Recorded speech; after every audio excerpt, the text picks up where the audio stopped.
All right, everyone, we're live.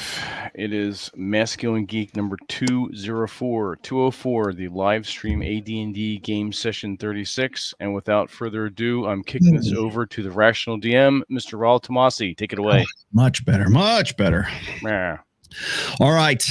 Well, to jump right into it. Should we just start with, let's see. There's a Mountain Dew! Okay. Get that out of the way. All right. Can you guys hear me okay? Yeah, and I like Geeky's idea. I'll just share this real fast. What is it? Channel emojis. Like Yes. a little bag of Cheetos or some shit with dice and a magic missile. I'll tell you what's funny is whenever I use like the D&D sound set that I have here on my stream deck, people are like, yeah. What the fuck that guy? I know, right? It's like this like, one of my inside shows. joke. Like, yeah. now you're just what I thought I knew. That's awesome. You know, followed up by like, you know. Guilty! Oh boy. Oh, Man, you know, I tell you, we pick the worst days to like do this show. Like Wednesdays is a rough day because like Myron and Fresh are doing their show. God knows who else is doing their show. And I'm like, true. you know what? I don't care. That's no, you know, But their audience is not our audience, right? No, we're having fun. So it's Although there are a lot of people the last couple of Wednesdays doing shows that don't regularly do Wednesday shows that have been the last couple of weeks. yeah, they're that still I not have thunder, those noticed. assholes. That is true. And I know that before we get started, I know that I have joked about this in the past, but I'm actually, you know, God bless me. I'm made for against my better judgment. I'm entertaining the idea of actually doing a live D&D session from Sticky Paws with like some of the girls that we have on Access. Totally do it. 100%. Make them wear skimpy outfits. Yeah, I think it would be. I mean, they'd have to play like pre-gen characters, but they could all be Absolutely. like, Absolutely. female fighter, and Yeah. I'll just hand them out per like their personalities. I think it would be kind of funny to do that. I know. I think it would be great. I think it'd be a great idea. It'd be great. Like the thing that reminded me of it is I've been doing on Rule Zero. We're going to do a year in review show on Saturday, and so I've been going back over the year of like what I've done, you know, going to different places and, you know, basically all the year in review. And I'm always thinking like red pill stuff. Right. And then I was thinking, I've done a lot of shit with you guys too. And so I thought maybe doing a year in review kind of thing for the D&D stuff we've been doing might be kind of fun too. But that was one of the things I was thinking about doing as far back as I think is like September or August when I first started Access Vegas. But I think it'll be kind of. I think it'll be kind of fun. Okay. Anyways, getting back to where we are. We don't have Drew today? We have Drew and TJ just disappeared. Okay, no worries. It's not going to make too much difference. Although Drew is probably going to really regret missing this one today. Let's pick up. Where's that? Okay, here we go. Here is this. All right. Can you guys see that okay? Yes. Okay. Sorry. Sometimes I kind of bug out of the stream because I have to like concentrate on what I'm doing in the actually app here. Let's see. Let me come back here. Yeah, it looks pretty solid. Flaming chandelier hit us. If I can open this up a little bit more.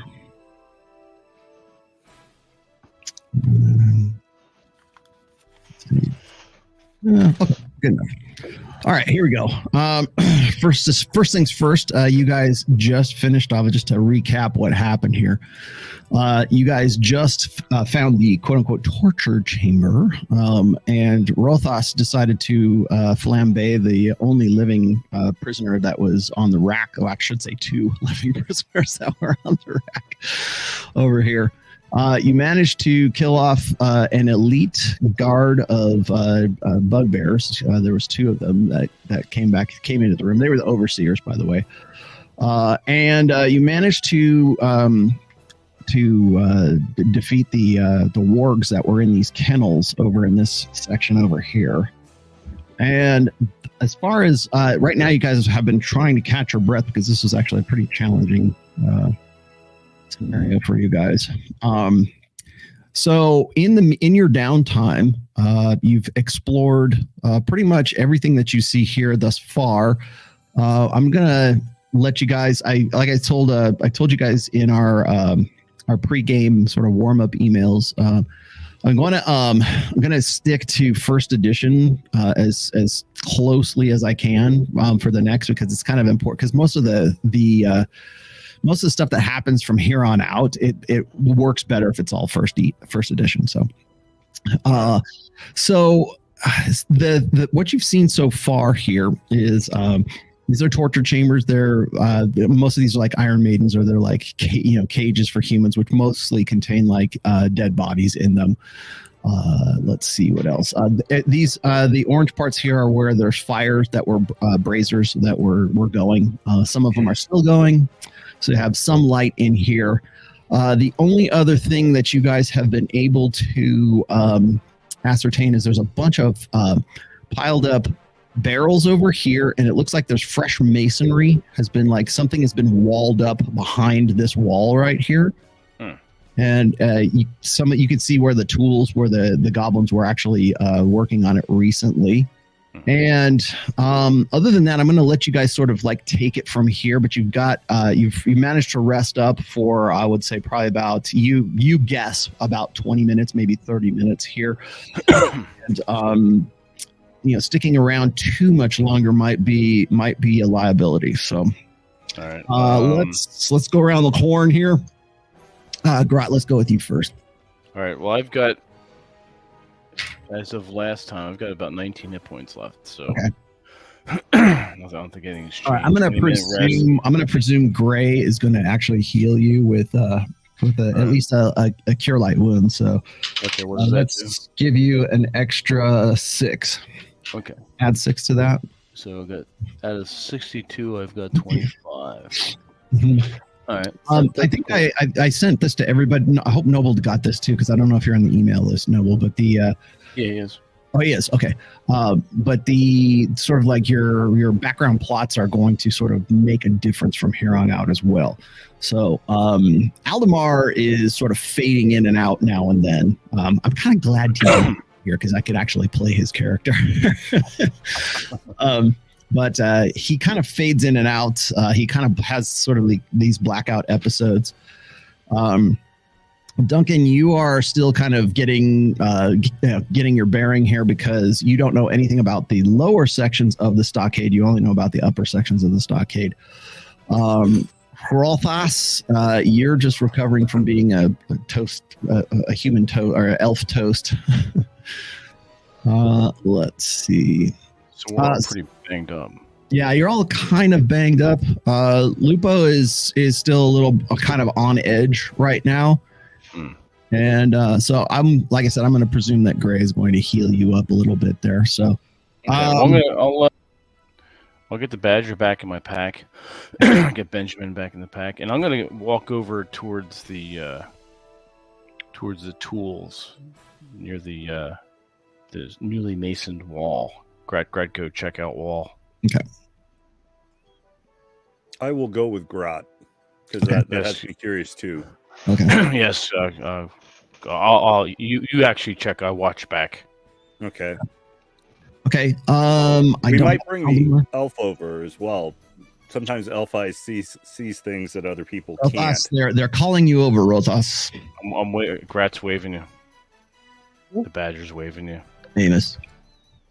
Earth to Amos. If he can do it without burning something. Yes. Sorry, the Badger's doing what to Rothas? Waving at him? Yeah, we're waving at you to come over towards the wall, so you can see with your elf eyes if there's any secret doors. Okay. Well, I'll go over there and take a look. Okay. All right. Rothas, you're over there. Duncan, unless you want to do something else. No, I just I'm not sure what my hit points are at. I don't think I was at the last session. You got battered up, but what was do you remember what your last one? Yeah, all of us took damage in that last game. I mean, the last I have is like 7 out of 25. So you're gonna get at least 1 cure light wounds out of Gray. So let's put this up. Okay, so you get an extra 8 actually. All right, so that puts you up to 15 right now. I don't know what your max is, but I don't think 25. Okay, so you're up to 15 right now. Okay, that's cool. I just want to make sure I know what. Yeah, not 100%, but you're doing a little better than you were. Yeah, I'll join the rest of the group near the wall. I have a note on here that my character has some skill in masonry, so I don't know if that'll help at all. Oh, wow. Yeah, that is Yes. true. That's That fine. is true, actually. Grab will back Duncan, up and look. in fact, Noble, roll me a d20 real quick. 10. And does Blodgett need his luck point thing? Yeah, Fortune point? Robert, roll me a d4. Duncan, Are we going to be losing that going forward? what, the Luck luck? points? Not for this adventure, but I might lose it. I don't know, because I kind of, it's Kind of cool, it's actually, I kind of like it, so I think I might leave it in there. It's actually not a first edition rule, but it's No. not a fifth edition rule either. It's actually from DCC. So Mhm. like when we use the fumble chart and the crit chart, I use the big fat hairy book. So that's where that comes from. So I might just keep that in there. Three. It's only for thieves. So I got 3. Okay. Duncan, you can tell that the masonry on this wall has been recently patched up, and it seemed like it's been done kind of hastily. It is solid, and so has dried up, but you don't think that it is a very good job, put it that way. All right. I'll pass that information along to the rest of the group. Okay. And Okay. you, Duncan, roll me. What's your intelligence? What's your intelligence? Give me an intelligence check. It's 11, Okay. Roll me a d20. 19. Okay. You can, all the best you can tell is that they did a really shoddy job and you would have done better. All right. 10. There's also barrels piled in front of this. What's in the barrels? Do we know from just looking at them? Some of them contain like water. Some of them contain mortar. Some of them contain let's see. Most of them are empty, I should say. But they're just seem like they were just heavy objects that they put in front of this this particular section right here. Are we thinking there's a room hidden behind this? I don't know. Are you? That's what I'm suspecting. That's what I'm trying to puzzle out with my hobbit knowledge of things. Mhm.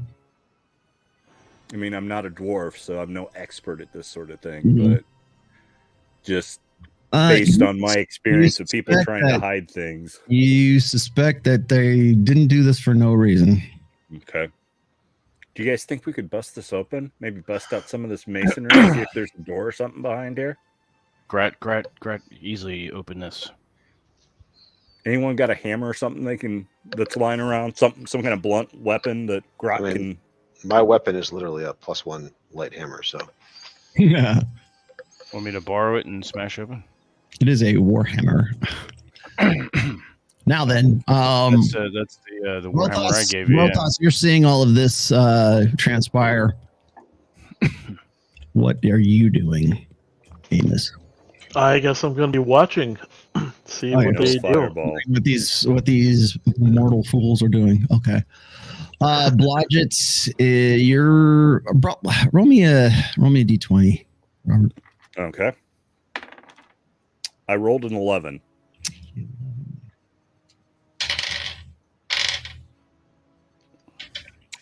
You think you hear some kind of faint noise from behind that particular section of the wall. Okay. I will press my ear up against the wall and tell everybody to quiet down and really, really focus. Okay. You have to hop up on one of the barrels. Not a problem. So Grot is getting the hammer back, actually, that you equipped Duncan with in the first adventure. I'm gonna take that back and I'll return, but Grat smashes the wall and okay. Okay, now Robert, roll me a d20. All right. And this time around, I rolled a 12. Okay, you hear something that sounds like scratching from the opposite side of the wall, Okay. and you barely make out. It sounds like heavy breathing or like and then there. Okay. There you go. There's something breathing. There's something. Thanks, Marva. There's something breathing heavy or panting, almost like they're out of breath and scratching against the wall. So there's something living on the other side of this. Gret And I hop out of the way. Gret read short story about this a long time ago. Something about Amontillado and something. Never an Amontillado. Yes. No cheese though. Yeah. So you hear scratching and heavy breathing Yes. behind wall that is recently. Yes. And not like coming from your room in the inn on a Saturday night, heavy breathing either. I mean, like someone's running out of air. Maybe break open one rock and see what inside. Okay. I get the hell out of the way so he has room to work. Okay, Also, just as you're getting out of the way, Blodgett, you hear. Oh, a dog. And then on the opposite side. sounds like a dog. I will head up the stairs to keep an eye and ear on things and let them work. Okay. All right. I'll take one. I'm gonna do my best to just try to smash one block, crumble it in if I can. Not just enough to be able to see. Maybe Duncan could point out a good weak area to hit at. Duncan, what you can actually. Sure. What point is good for me to smash? Duncan, roll me a d20 right quick. You have the masonry skills, actually. Oddly enough. 16. 16. You can pinpoint a really good spot for where you think the weakest part. Like it's shoddy work, so it's not too hard to find. All right. All right. So you're gonna fire away at that. Yeah, using that knowledge, I'm gonna do my best. Okay. We assume that I'm holding Grot's greatsword, so I'm kind of like ready to go. Yeah, you can. Do you want to hand it off to him? Yeah, Gret give greatsword to Duncan if he can lift. Okay. Yeah. No, he's as skilled with it as you are, but yes. So go ahead and roll me a d20. Right. Against strength. 10. 10. No problem. All right. You smash open the area that Duncan points to you, and you go a little too heavy when you smash into it. But it creates a hole in the wall, probably about yay big-ish. Size of a cinder block almost? Yeah, a little bit, just a touch bigger than a cinder block. And you can now definitely hear scratching, and you hear kind of like behind the wall. Gret, it sounds pretty panicked. All right, now at least has some air if it is not evil. Can I can't see anything with my infravision, can I?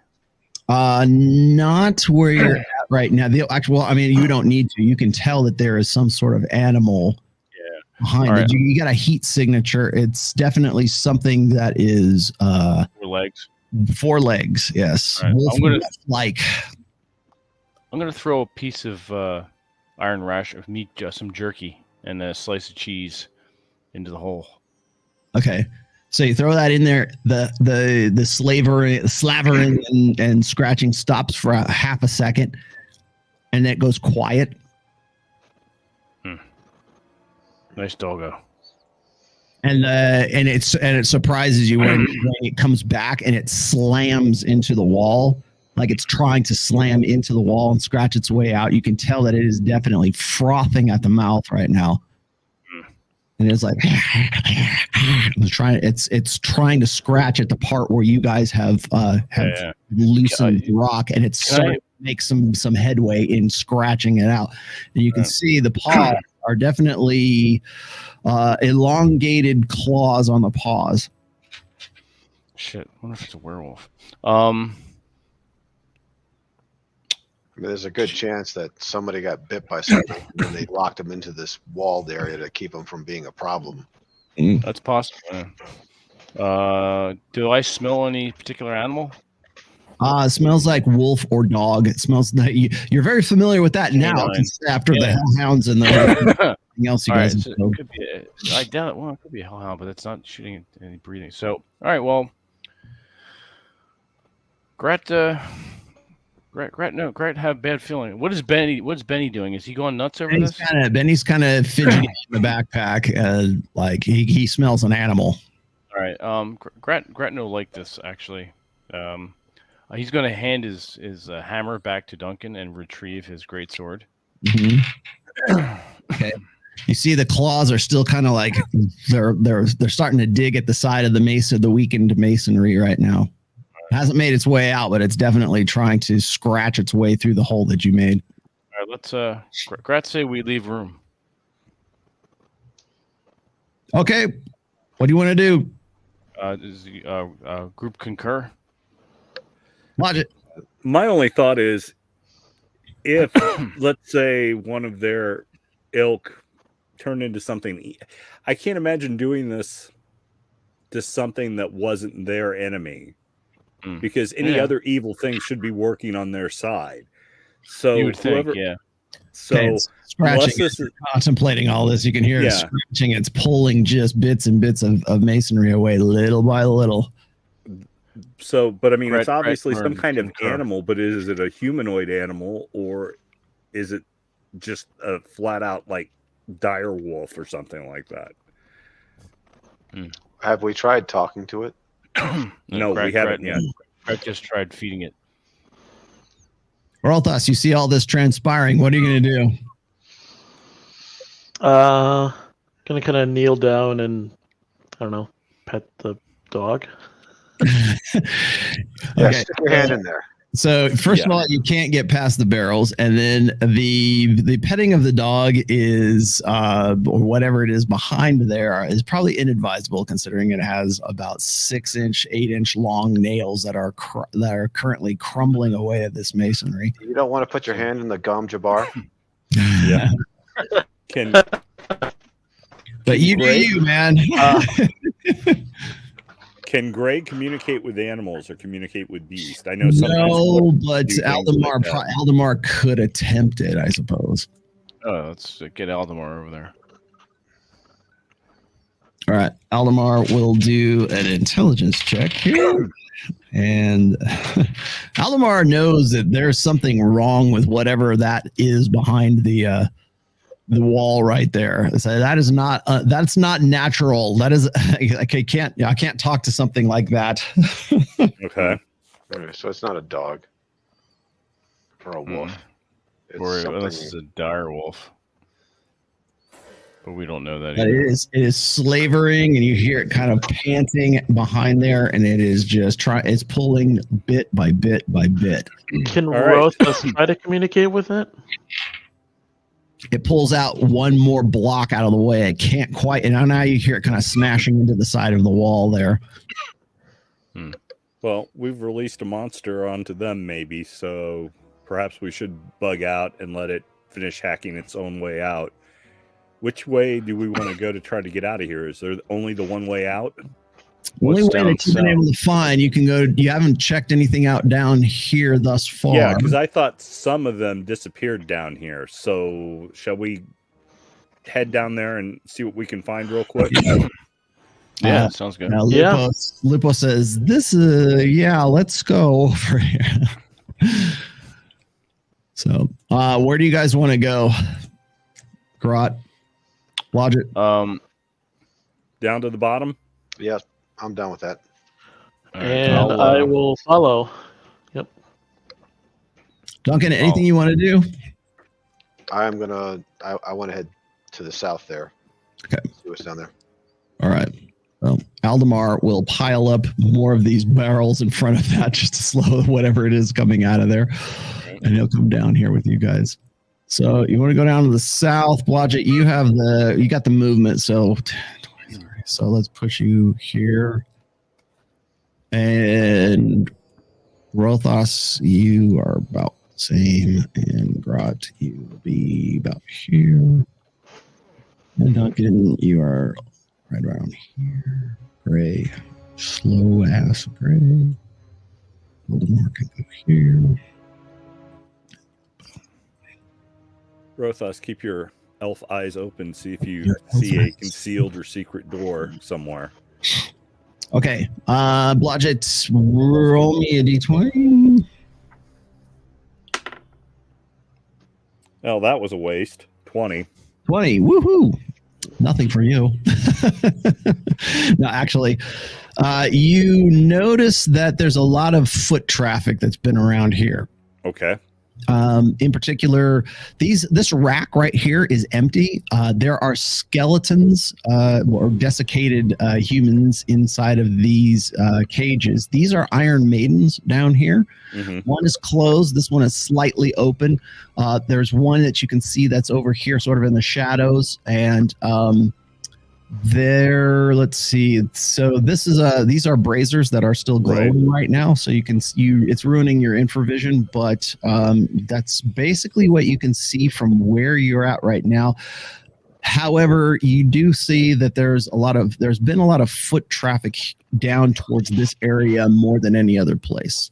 And Aldemar confirms that too, because he would be tracking. Okay. Does it look like the footprints go into or out of the Iron Maidens, as if one of them is actually? There's like the majority of the foot traffic is up this way, over here, and over in here. Okay. You guys can see my cursor. All right. Rothas, let's see. Push you here. Rothas, roll me a. Actually, you know what? I'll roll for you, Rothas. Hang on one second. Oh. I'll do it for you. Rothas, you notice that right now there's corpses of goblins around here, the ones that you killed. I just don't have them on screen.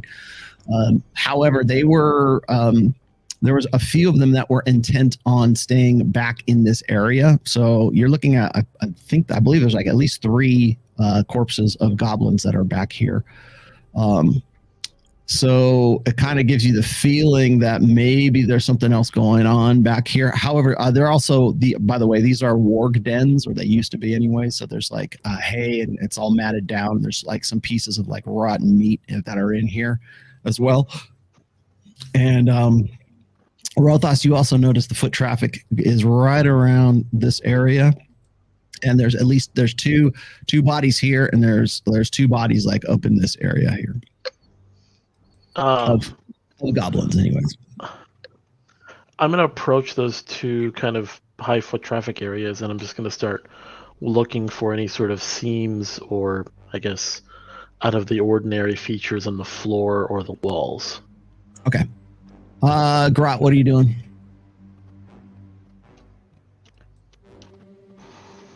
Oh, Vince, what are you doing? Sorry, I was muted. Do I recall where some of the goblins tried to escape to, like one of those little cell-like rooms or something?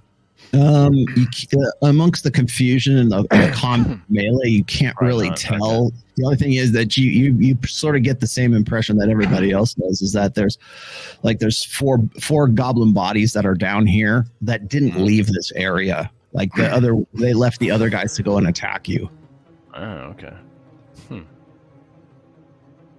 Yes. Let me go down to that Iron Maiden that's closed. Down here?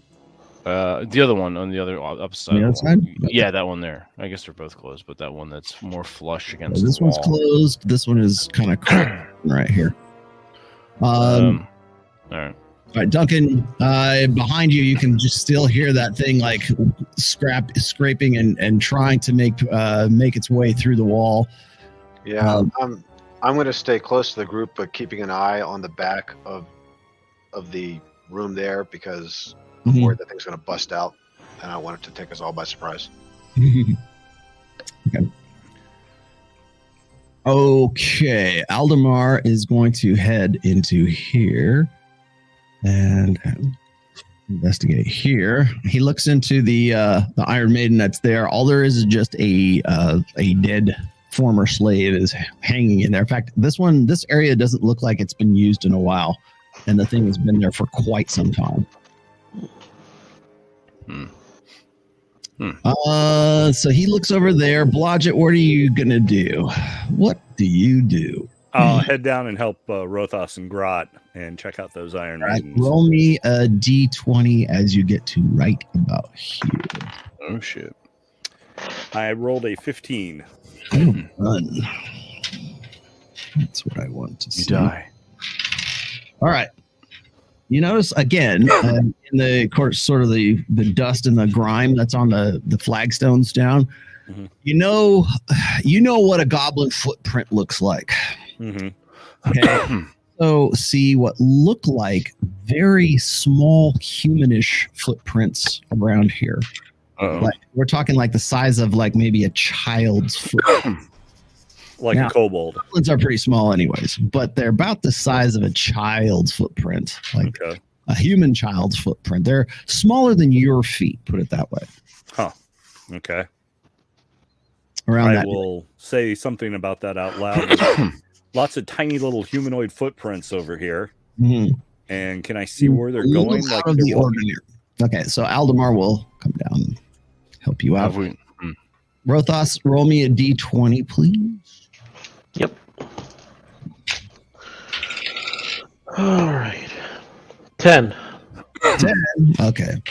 You open up the halfway cricked open Iron Maiden right there, and the body that was in there tumbles out, and it kind of like almost like disintegrates when it falls out onto the flagstones there. And you see in the back, there's the back of the thing has spikes in the back of it. This thing just basically falls out off of the spikes and just kind of like basically shatters, like just completely like disintegrates in front of you. Like bones? Bones and just like desiccated flesh, like it's been there for a while. Okay. Think of the I'm mummy. looking, I guess, inside the Iron Maiden. Iron Is Maiden. there anything peculiar about the sort of the lining of the inside? You're looking at the spikes seem rusted and kind of oldish, I guess.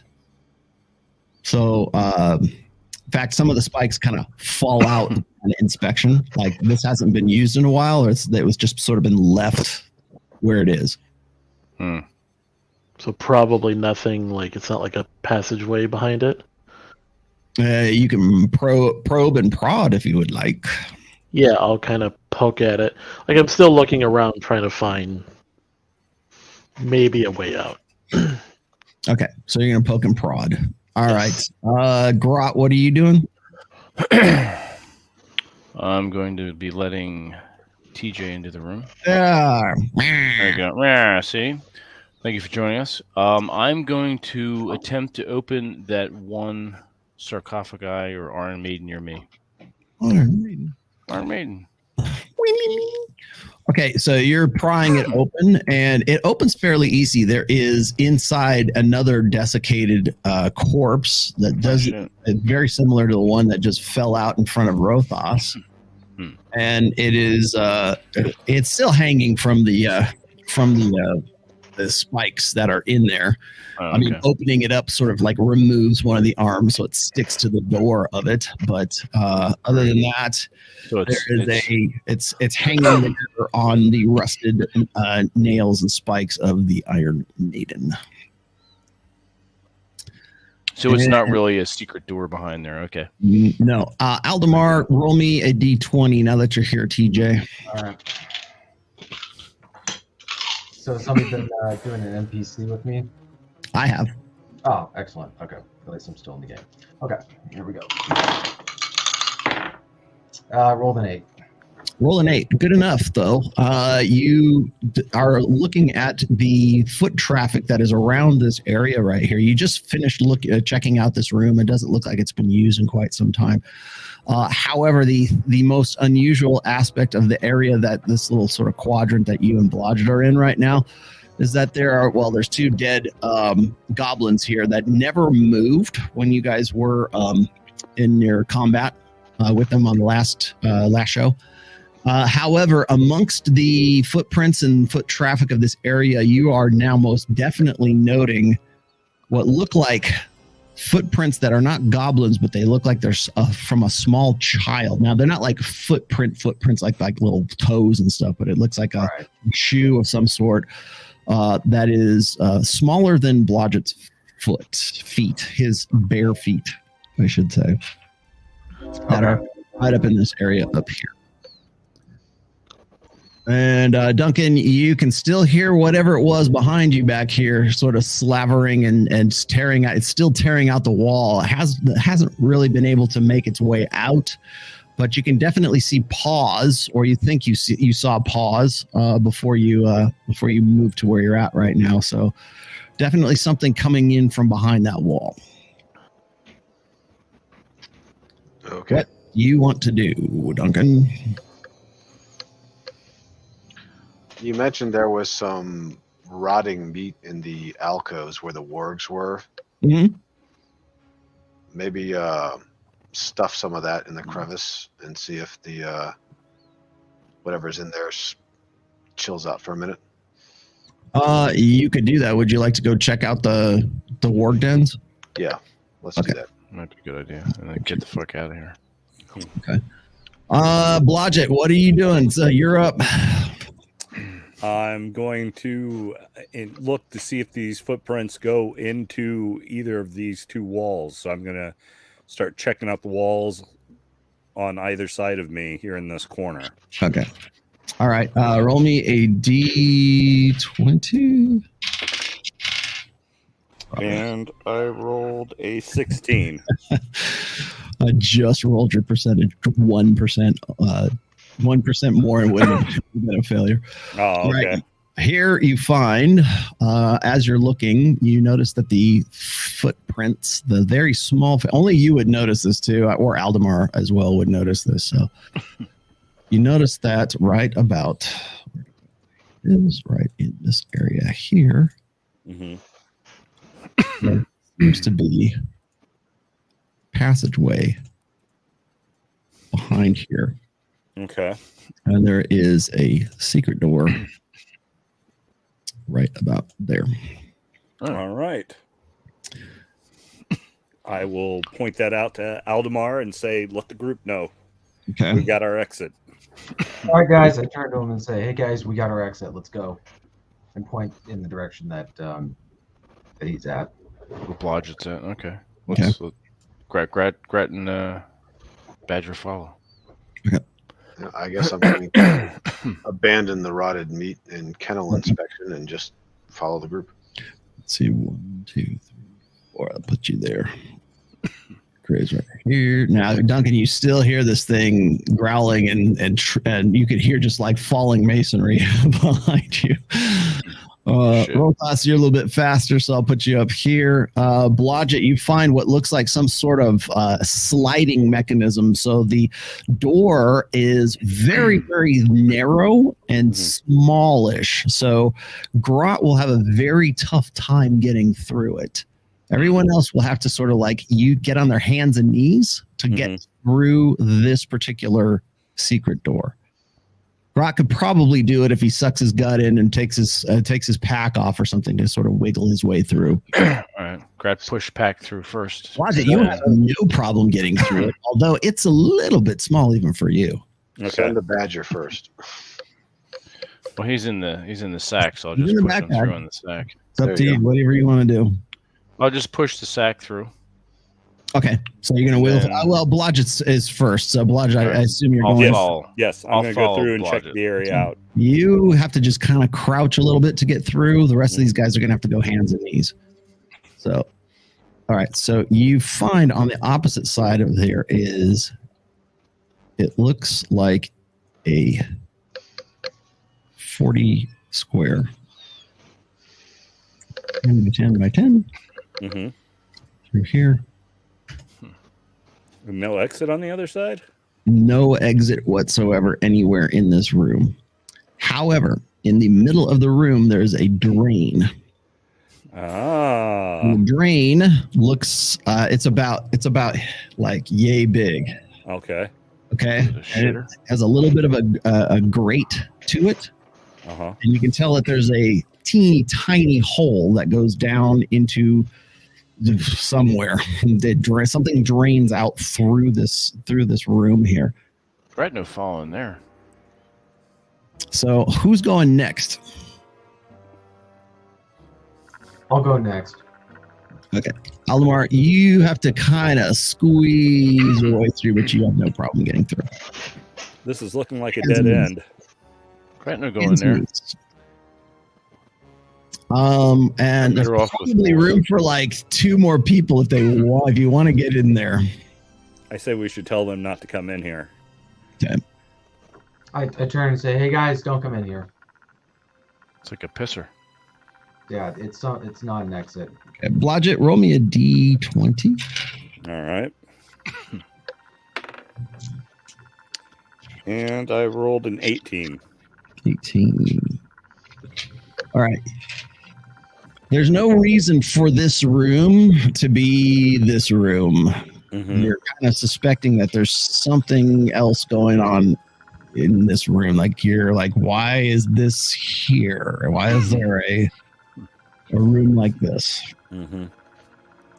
Well, that's what I was wondering, if some other door would appear if we close the one door, if there's some other kind of secret room or something somewhere else, but I only You have so know much that time to Indiana look Jones at trap. it.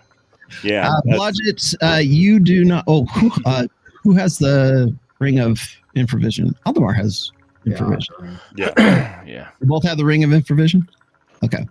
Well, of course, it doesn't do you any good. It's very cold and like almost a little bit damp in here. I'm not cold. You guys Blodgett, did, you everything you're in. The room is completely dark from where you're at. Like it was the entrance was so small that even the light from outside is a little bit hard to see coming through the low secret passageway. Okay. So, you can use your infravision, but there's no other than Aldemar. There's nothing to really see Generate heat. here. Yeah. Okay. Did I see any footprints or anything else in here when I came in?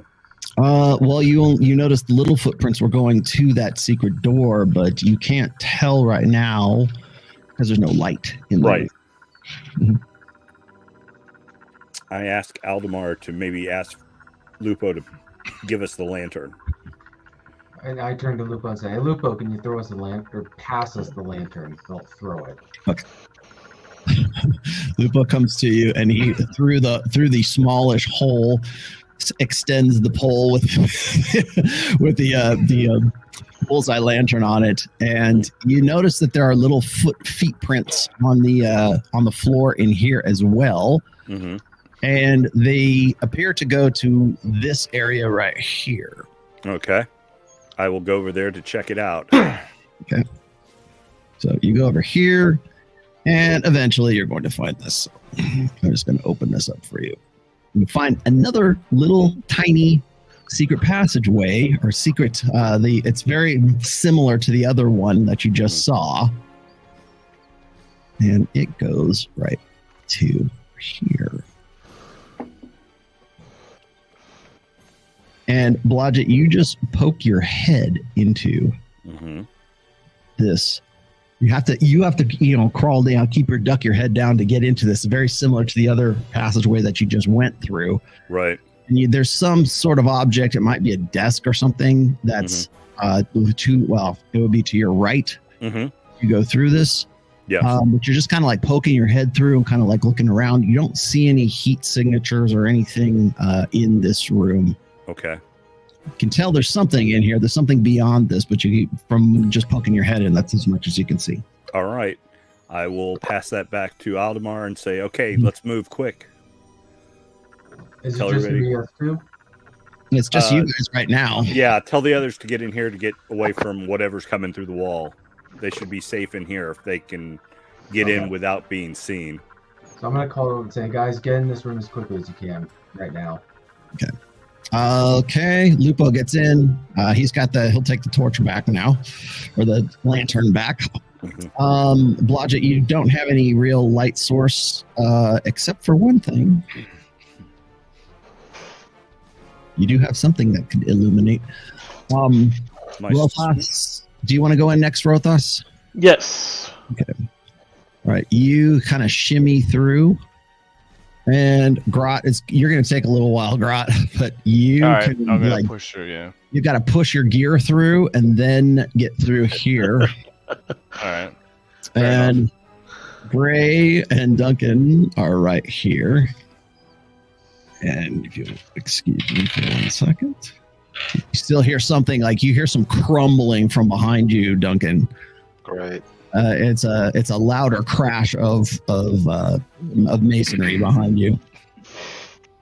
Blodgett, you're up. What are you gonna do? Sort out. See what I can see. Ah, and move much on better. forward in the room. All right, in the blue glow of your dancing short sword, let me see.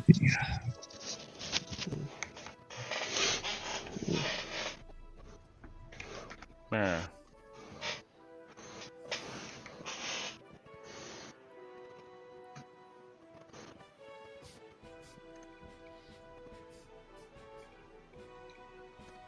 Let's give you about that much. So you see some desks. You see a table over here. You see what looks like might be possibly be a chest of some sort. You can't really tell. Can't make it out right in just the haze of the glow of the sword. But this is kind of what you're seeing as you go in here. You don't see any heat signatures with your. And by the way, the illumination from your short sword does not ruin your infravision. Okay. Okay. Good to know. So, yeah, I was wondering about that. I was like, it's magic, but yeah, okay, I guess. So you're right about here, and this is about as much as you can see right now in the glow of your. All right. I will yell back to Aldemar. Get the guys to move in this way. Okay, so I'm. And I don't yell loud, but I mean, Okay. loud enough for Aldemar to hear me, but not so everyone in the bloody keep can. Okay, so I turn to the guys behind me and say, quietly, let's go through here. All right. Grattle pushes gear through and go in. Okay. All right. You're the slowest, Grat, so you're going to take a little while. Blodge, I'm just going to push you over here. I'm going to All put right. Grat Go ahead, through slow. here. Put back And on. let's put Aldemar behind, and then that will get everybody else. And through here, just in the nick of time, while you hear something crumbling, you think the wall has given, Duncan. And Duncan, the little teeny tiny hole that you just squeezed through, you could close behind you. I think that's a good idea. Yeah, that occurs to you. The voice in my head is telling me Close the thing. to close the door. Yes. All right. So here we go. Probably a good idea. But now you're seeing, Logic, that this room is much larger than you further. We get Lupo with his light in here. Okay. This is about what you see thus far. That's a good idea, Grot. Okay. Pass that back, Aldemar. What are you Lupo. passing? Get The Lupo and his Lupo light and in the light. here. All right, let's get Lupo. Lupo! Light! Aziz! Light! Light! Light! Fucking awesome scene. Lupo is Aziz. Aziz, light! Light! Okay. So this is what you see, Blodgett. Okay. All right, and you are startled by this room is lit now by the ruddy glow of Lupo's lantern. Okay, All right. and the air is alive with the aroma of wild herbs now. The pungent rot of decaying flesh. The room appears to be a storeroom of some sort or a pantry, for there are crates, bookshelves, bookshelves, a table, and a cabinet, all piled high with boxes, books, clay crocks, like canisters, and canisters actually, flasks and jars of herbs, and other strange items. The from across the room, Blodgett, you see what looks like two glowing objects of some sorts. There's a sort of a red light that's emanating from down in this area over here. Okay. Okay. It's very dim, but the red light seems to come from behind this table here. Mm-hmm. Okay. And over the top of the table, you can see from where you're at, looks like the head of a hobgoblin that is looking at you. Huh.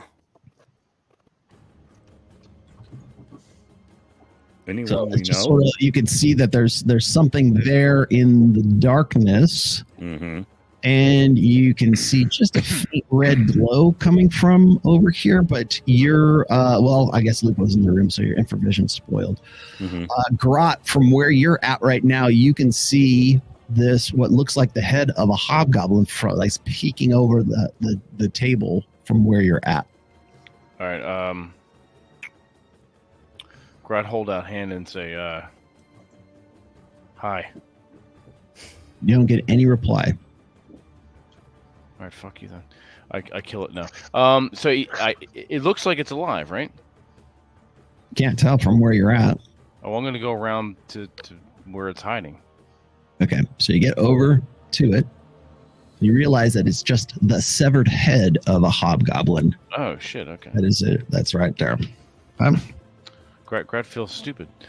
Okay. Hi. Anyway.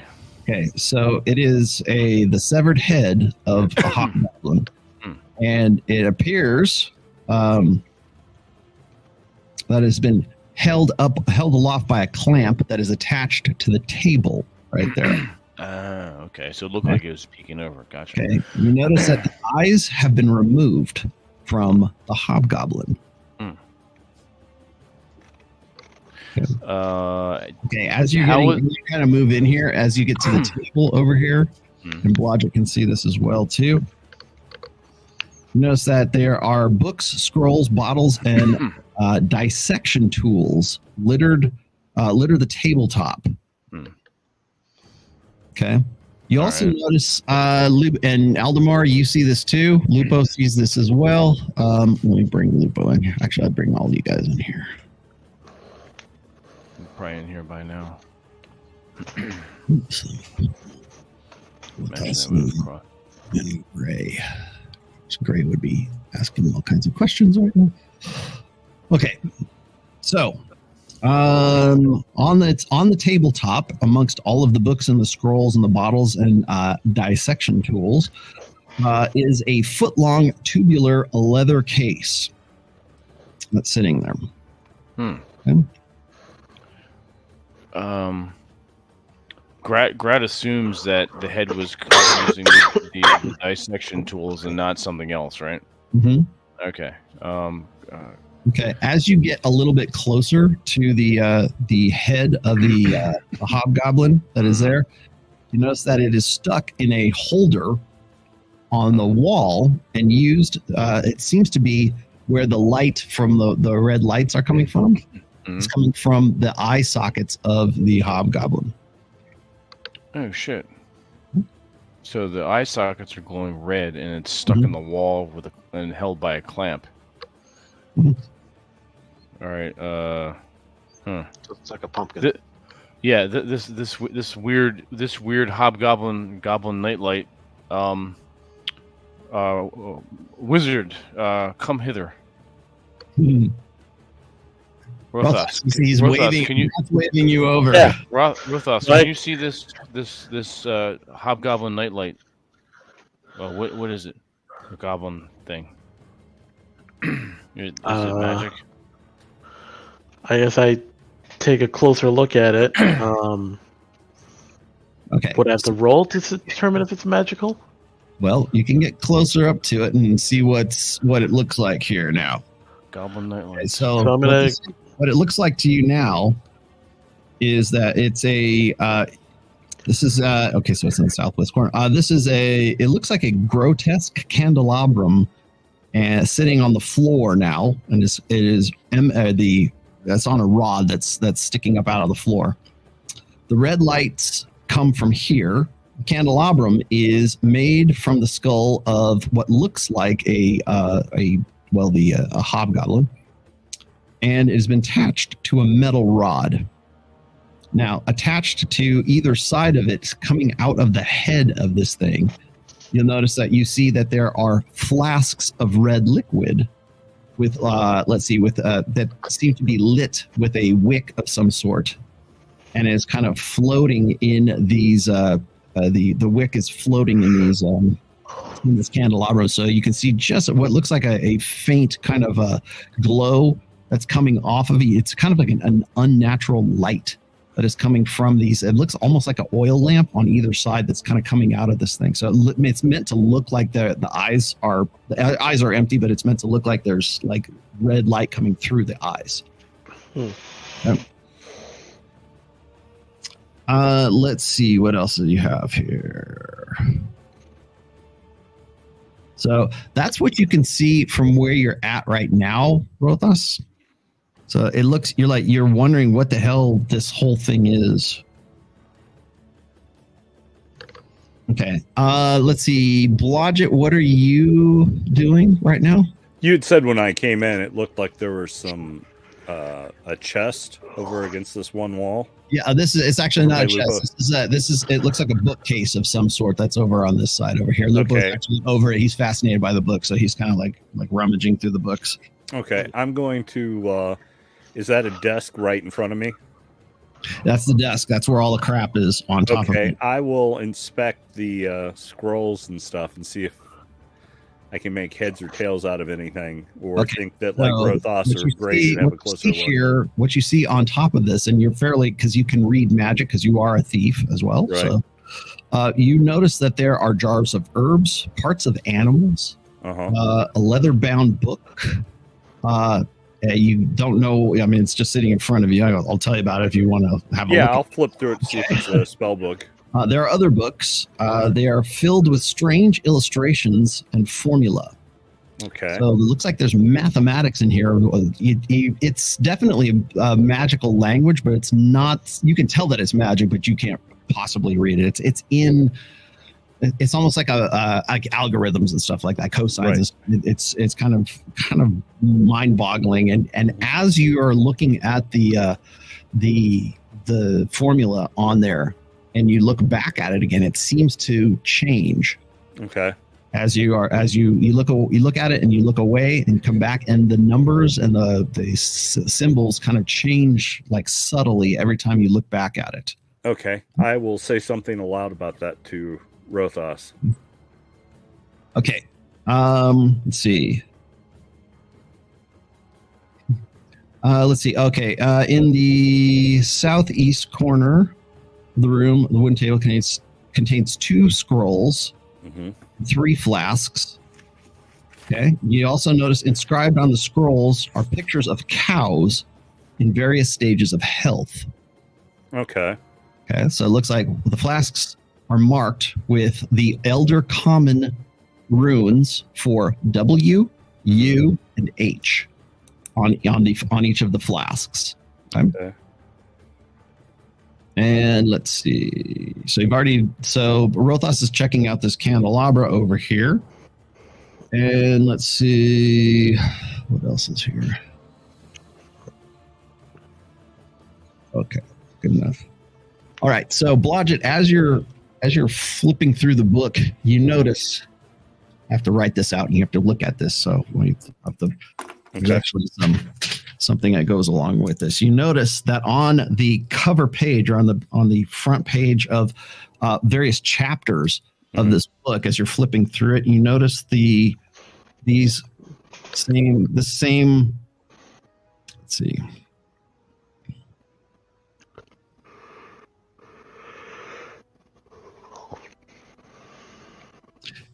Hopefully you can see this. Can you see this? Okay. All right, no, you can't.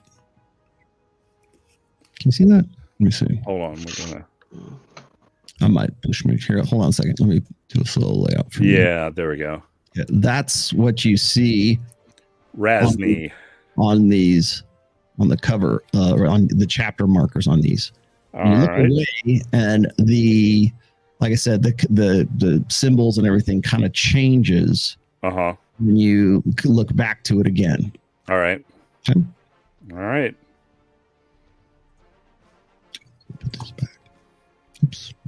Is anybody looking at the? You said there was like a tubular leather case. Did we Yeah. inspect that yet? Nobody has yet. Do you Not want- yet.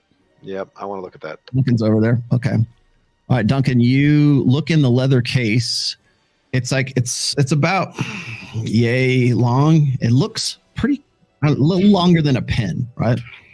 And you pull off there's a little slip cover that goes on one end of it, and inside of it, you see what looks like a rod of some kind, of metal rod, and it is glowing. It's kind of like a pale, kind of purple glow to it. Is A my rod hair of falling lordly out? might? What's that? I just want to know if my hair has started No, your hair falling is out not yet. falling out. It's not radioactive. Plutonium. It is glowing though.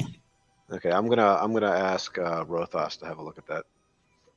Okay. Rothos, from across the table, Duncan asks you to, he's holding some sort of leather, like, I don't know, tube towards you. And inside of the tube, you can see what looks like a purple rod of some sort. It's glowing. A purple rod inside of a leather tube? Yes. Well, that doesn't sound interesting at all. So I grab it, and I guess I take a closer look. It's in the leather tube. Looks like a holder or a case of some sort. And it appears to be some kind of metal rod that is inside of the tube, and it is glowing a fairly bright purplish color. Some I knew a rods girl become who had a toilet weapons. So I guess am I able to Wonder. essentially unsheath the rod? Oh, well, you can pull it out. You tell me what you want to do. So Pull out I your rod. I pull it out and like take I guess a better look at it, kind of looking at, I don't know, all the angles of it. Maybe stroke it. Okay, it is about a little bit longer than a pen, and just a slightly bit than a pen, but it is definitely metal, and it is glowing. It's glowing a bright purple, and that's right. about all you can. So that's what you see. Pretty average. Well, but some rods can become They're weapons. greedy. There's Yeah. rod of lordly might and other things that I've heard of, but I've never actually seen. So I can't Rod of tell you if that's what resurrection. this is or not. The handle that I guess I'm holding the rod with, is there any like buttons or anything on it, or some sort of markings? Just a metal rod that glows a pretty bright. It seems metal, anyways. Best you can tell. It's not crystal or anything like that. It's definitely a metal rod, Okay. and it is So a bright purple. as we're looking at the map on the left, I'm guessing there's a wall there. I take the rod and I just kind of, I don't know, give it a flick at the wall, see if anything happens. Bazats! Nothing happens when you kind of like fling it around. Roll me a d20. Okay. 12. Okay. Nothing happens.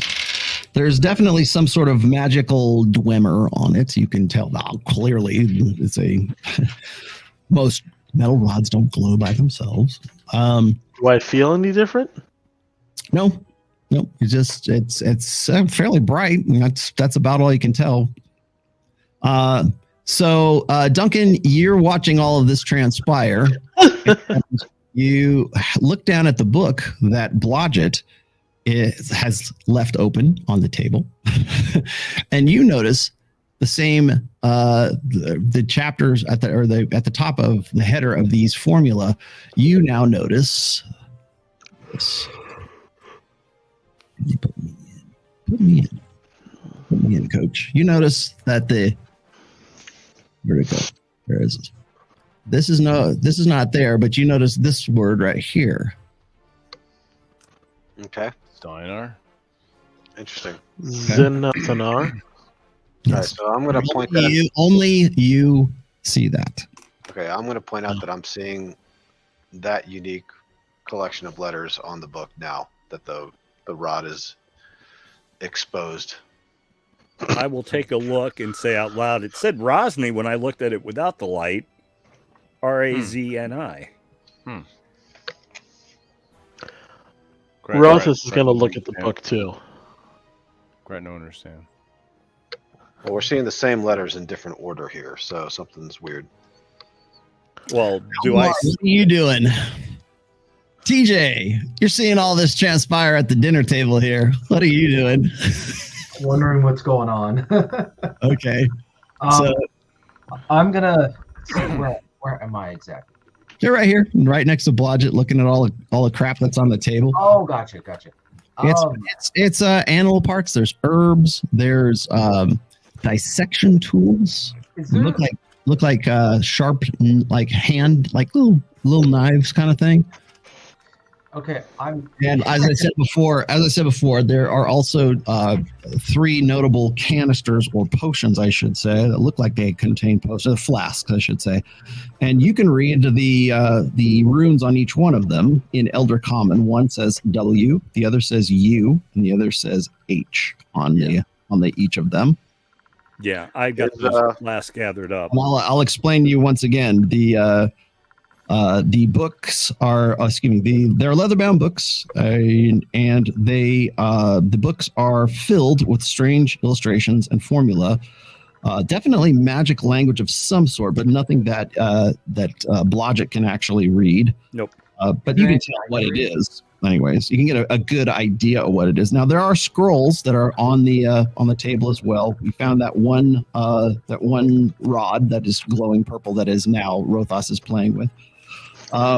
Let's see.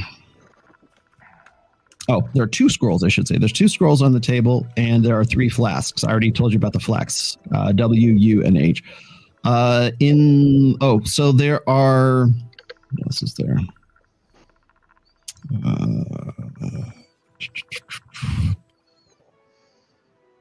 As I said before, there are illustrations of cows that are in various stages of like health. Like one is like looks pretty healthy, another one looks kind of like it's sickly, and another one looks like it's like plague and pox ridden. Oh shit! The hell? That can't be good. But experimenting. Okay, so 2 scrolls are on the table, and those flasks plus the book that Blodgett is looking at right now. And then there's the candelabra that Rothos is looking at. And he's also got of course, you're preoccupied with the purple thing. Okay. Grot, roll me a d20. Rothos, roll me a d20. And Aldemar, roll me a d20. 18. 18? Good. 6. Yep. 6. 6 for Grot. And Aldemar. DJ, roll me a d20. What'd you get? 10? Yeah. Okay. All right. Elmar, you don't notice anything.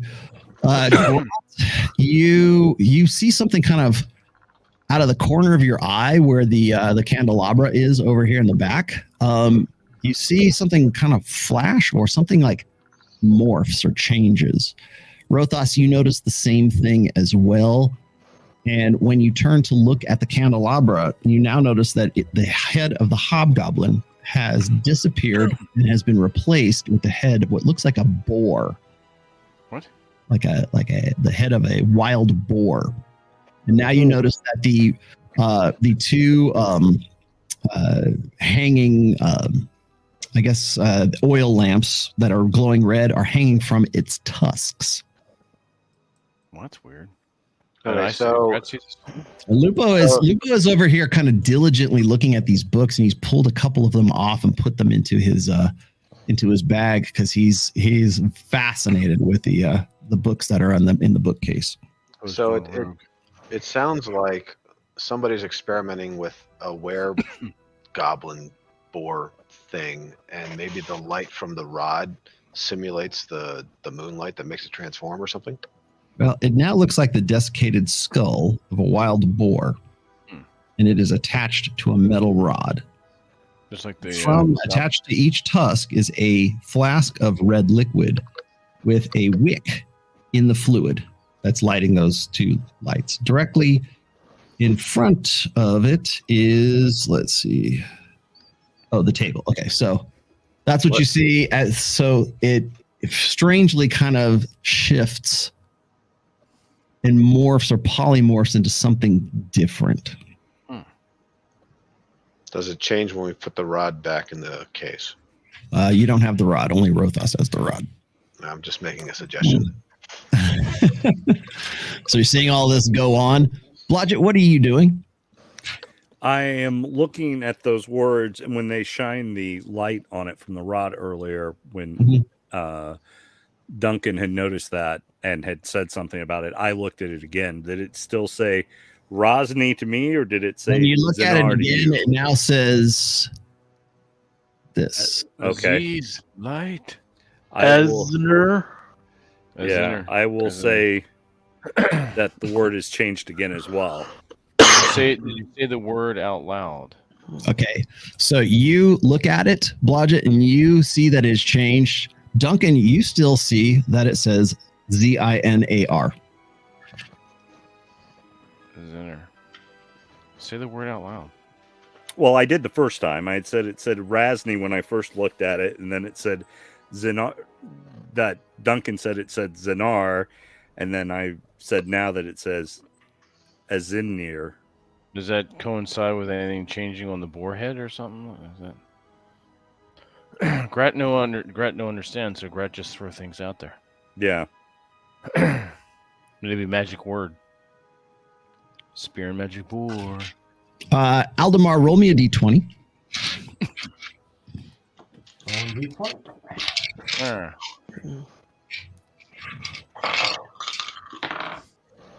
Roll the 19. 19. Okay. When Blodgett is looking at the book and Duncan is looking at the book, amongst all of the formula, you now see this. Oh, now we see Rolo? Oh, all right. Oops. Everything's Nurza? back to me. Nurza. Nurza. And let's see. Blodgett, you still see Aziner, and Duncan, you still see Zinner. Can Rothus look at the book? Yeah, we can look at the book too. Yeah, here. Blodgett will give the book to Yes, Rosa. please do. So I'll look at the book, and I'll hold the rod up to the book, see if that does anything to it. Okay. When you hold the rod up to the book, you notice that the illustrations and the formula that are in the book kind of, I don't know, like look like ants. They kind of coalesce a little bit. And you see this.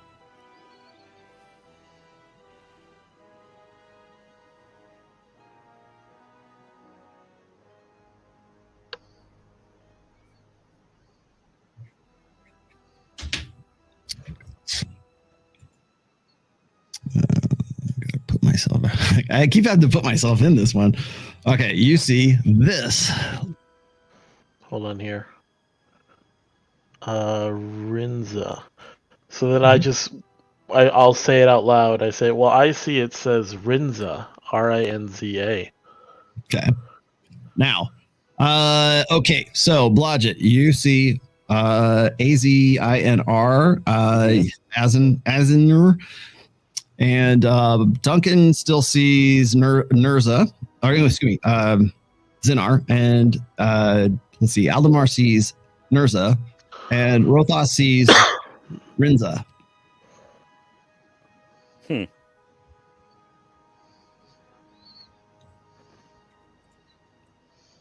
Okay, so Gray and Lupa are still looking at these books and everything else. Once again, I'll let you know there are still those flasks, there are still those scrolls, and there's the book that is laying open in front of all of you right now. Yeah, I'm pocketing the flask for us to look at later because I'm assuming at least one of them is probably a healing potion. And I'll go back to looking at something else. If there's some boxes or other scrolls or something like that for me to nose in, because I know we don't have a whole lot of time here. So I will start looking to see if I can find any other important loot. The scrolls that you look at, there are two there. Mhm. One of them looks like a formula of some sort, written in similar language to the formulas in the book itself. All right. So, and again, the runes and the formulae kind of shift and move as you're looking at it. It kind of almost gives you a little bit of a headache to look at it. Yeah. The second scroll looks as if it is in some way animal related or maybe druidic in some way. All right. So you can get a gist of it. You don't know exactly what it's about, but it looks sort of maybe it's a druid scroll of some sort. Okay, I will give that one to Aldemar and say maybe he and or Gray can make heads or tails out of it. Aldemar, Blodgett hands you this scroll. Says, "What do you make of this?"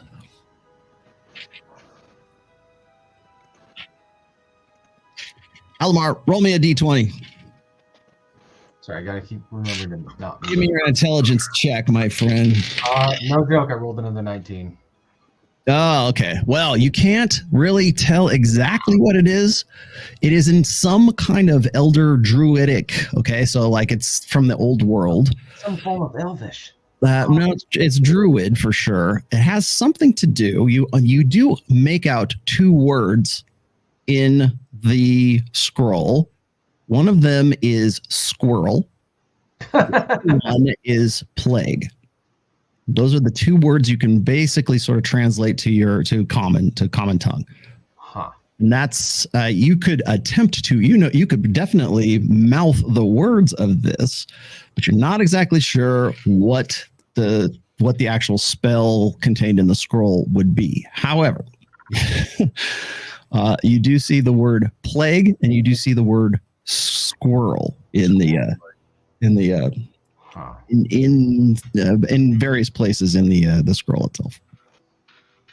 Interesting. But it is in something. It is in a language that you have heard because you're familiar with the druids because you're a ranger.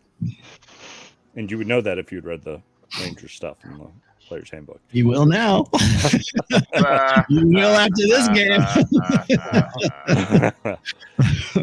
It's funny. But also, I did say Gray might be able to help you make heads or tails out of it. Okay. Yeah, I was going to say, Gray comes over and wants to look at the book now as well.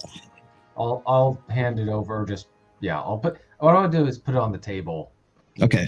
Stuff and just say, Gray, what can we make? Well, the Gray has no earthly idea what the Druidic language is about. You're the only one who could possibly like read that scroll. And again, you would just be sort of mouthing the words. It's kind of like reading Spanish and not knowing what the actual, not knowing what the words are. I'm going to attempt to start reading the beginning of the scroll. Okay. So you get to a point where you're reading the part about plague and you get a real bad feeling. I'm wondering if this guy was trying to is trying to create some sort of a plague. Blodgett, about that time you have a look at the illustrations once again about the that show the cows in various states of decay. Uh-huh.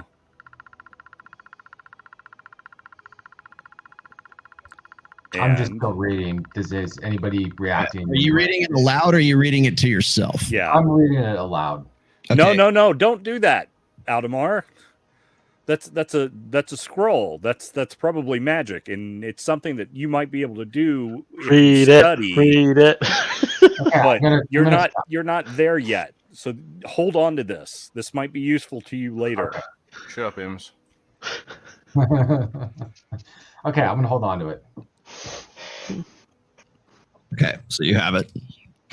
All right, Gray is now looking at the large tome, the book that you guys are looking at. Mm-hmm. And Gray is convinced that he sees this where you guys have been seeing these other things.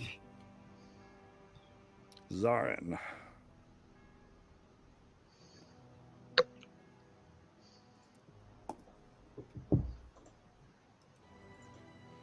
Okay. So he's fascinated by this. Lupo is kind of like still kind of looking at. So Lupo has pocketed a couple of books, put it in the backpack. A couple of books from the bookshelf at this point, and he's kind of looking at you guys, wondering what's going on. Aldemar, Blodgett, and Duncan, roll me a d20.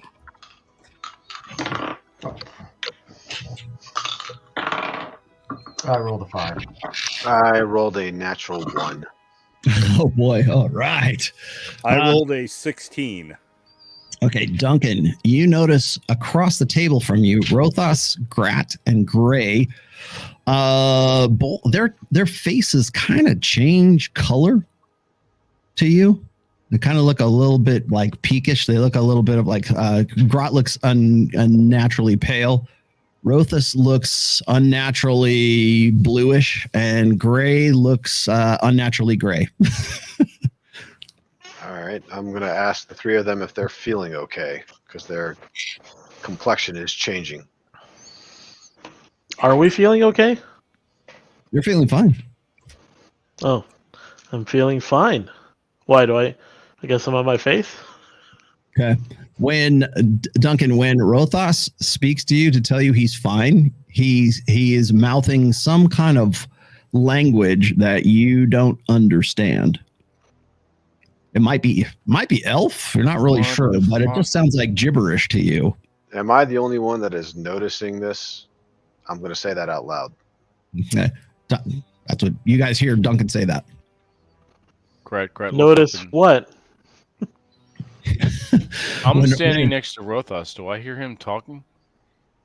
Yeah, you hear Rothos talking. Do I hear him fine? We'll understand Duncan, and we can understand each other. But Duncan can understand us, but we don't know that yet. Oh, okay. What happened? What go on? Well, I will try to explain to them that their complexion is a different color and they're speaking in tongues. Okay. So you explain that to them, and Gray is kind of looking at you, wondering if you feel okay. Aldemar, you hear this going on, and you hear Duncan's voice sounds very high-pitched, and you can barely make out the words that he is saying as he's speaking to Gray and Grot. So I go over to them and say, care to fill me in? Okay. I think we should put the rod back where it came from. Aldemar comes over to you and says, care to fill me in, but he says, care, fill in. Okay, where's the purple rod right now? I've lost track of it. Rothos has it in his hand. Okay, I'm going to politely take it from Rothos and put it back in the leather case. Okay, so Rothos, you see Duncan reaching out his hand to take the purple rod from you. Looks like he's gesturing, and as you do, it looks as if Duncan is like about 100 feet away from you, reaching out towards the rod. So I'm going to kind of take a half step back and just put it back in the sheath, but like put it at my side, like holding it, kind of like what the heck's going on here? Okay, so you see Rothos, and he has this expression of distrust on his face as he places the rod back into it looks like he's placing it anyways back into the leather case. And the purple light goes out. Blodgett, Anything happened to the skull? Blodgett, you see all of this with perfect clarity. Everybody, you're like, what the hell are these people doing?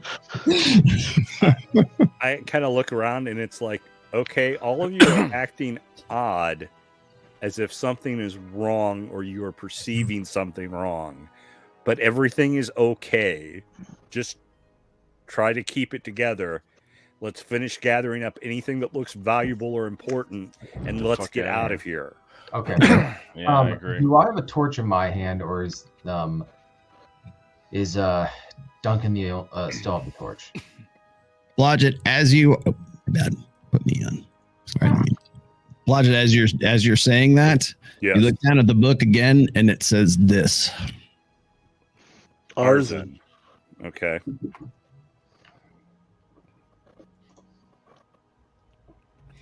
And let's close that bloody book.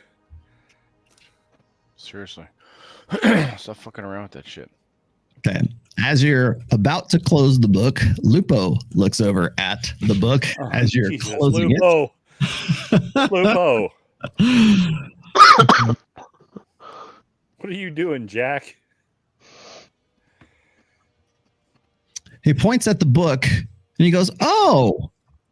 And he reads this out loud. Since none of you got it, since none of you have been able to figure this out yet. He looks at it, and it now reads,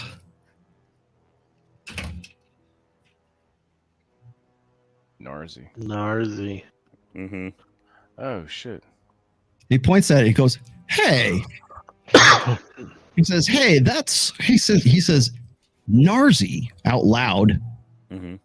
And he says, "Isn't that?" And the moment he says, "Isn't that?" Mm-hmm. along this wall right here, magic mouth appears Oh, on the Christ. side of the wall. Okay. And it says, "What are you fools doing here? You're What? not supposed to be here." And it's in a very high, I can't do the voice. It's in a very high kind of Very Might sound mocking. familiar to me. gnomish voice. "What are you guys doing here?" Oh, Aaron Clary. In my own defense, I didn't play in the earlier part of the game when that character was introduced. Yeah, you didn't, but yes. My dear sweet brother Narzi. I must be purged. Purge me. Okay, so the magic mouth appears on the, and it's a smallish magic mouth. Definitely Aaron Clary. It appears on the wall. You all see this happening, and it says, "Why are you here, you fools?" Well, I don't know, but I have a sudden Don't think urge your to urinate presence on the wall. it says, So. "Don't think your presence has gone unnoticed." So I'm not good with magic, and I hate magic, so I'm not going to interact too much with that fucker. I'm going to back away towards the bookcase, actually. Okay, so you back up towards the bookcase. Yeah, past Gray. Yeah. What's the badge So, doing? I have primal awareness. I'm wondering. Go ahead. Yeah, go ahead. What are we gonna say? Primal awareness? Primal awareness. So I'm wondering. It allows me to sense the types of creatures. Oh, it's the types. Okay, it's not going to show me what. So we know it's a gnome. Never mind. Yeah. Well, you can definitely Aldemar, you've heard this voice before, actually. Mhm. Yeah. Gray has, Grot has, let's see, Lupo most definitely has. It's a name. that's- Goddamn gnome. Yes, it is a gnomish voice. Duncan is unfamiliar. Blodgett's unfamiliar. So say Rothus has to be somewhat familiar. Yes. Well, it is. You are definitely dealing with some kind of spellcaster here, but the magic mouth appears at the utterance of his name that Lupo was commissioned to utter. All right, so we Grat recognizes that, and I'm going to tell the uninitiated that name of small magic using gnome, very evil. I like how you describe it. Very evil. Very evil. On a garden gnome. Yeah. Pretty much. So it's a rough- Lupo kind of works his rough way set. over here, and Gray does as well. I'm standing there for now. Lupo tries to talk to the magic mouth. "Hey, where are you?" The magic mouth only repeats the same things, so it's like a recording. So it's not like you're speaking. It's not interactive. Yeah. Yeah, as you know, it's not interactive. So it just basically says, "You don't think that your presence has gone unnoticed," and then it disappears. All right. Funny, he wasn't afraid of making his part. All right. Well, I point out the spell components and stuff like that to Rothos, that if there's anything here he might need to grab a pinch of this or a dash of that Mhm. for any future spells, now would be a good time to grab it. And then I go back to quickly looking around. Are there boxes over here or anything like that? Yep. All right. I Lots of start stuff. rummaging through the Lots of boxes looking for Lots stuff. of stuff. Okay. Most of the stuff you see in the boxes. Let's see. You find dried beef. You find roots in some of these boxes. They are definitely spell components of some sort, but they look, Rothos, from what you can tell, or from what as Blodgett is kind of like, filching through the boxes and the tables and stuff like there. You can tell that whatever these components are, it's for creation of something, not necessarily spell casting. So could be the creation of scrolls, could be the creation of potions, could be the creation of God knows what. They're used not in spells that your elf magic is really, they're not as useful to you as they would be to somebody who would specialize in certain forms of magic. Okay, so let's see. Blodgett, roll me a d20. And also, Rothos, roll me a d20 too. All right. And Aldemar, you go ahead. You can do it too. There's a possibility. 16. I I rolled, rolled 14. I rolled 14. a 17. Roll a 17, 14. Okay. Let's see. Once again, from where you're at, Rothos, you can see on the table, as I said before. Let's see. Again, you see what look like components for making potions or I don't know, like fetishes, I guess maybe would be a better way of putting it. You've seen stuff like this before in sort of like wild magic, like let's see, wild elves, like forest elves use this kind of stuff before. Let's see. Wild elves is probably the best way I can put it for you, but because that's the only time you've ever seen these things. Let's see.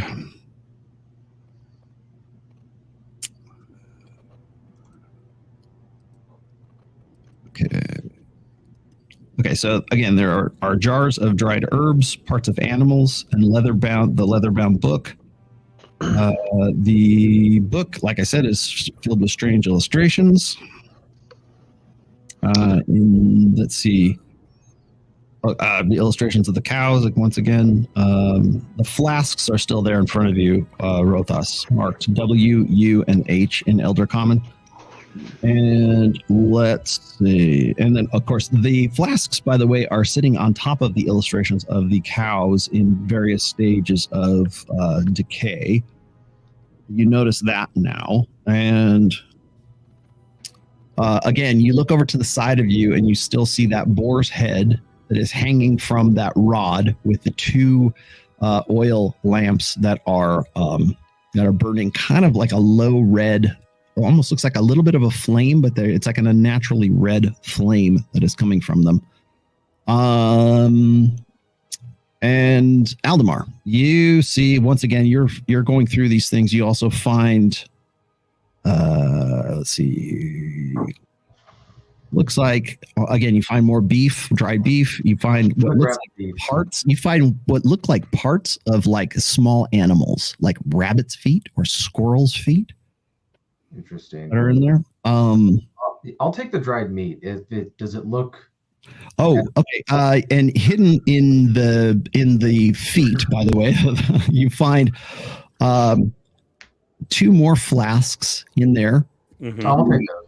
And you also find a wooden box amongst the what looks like animal parts in one of the crates that are right there.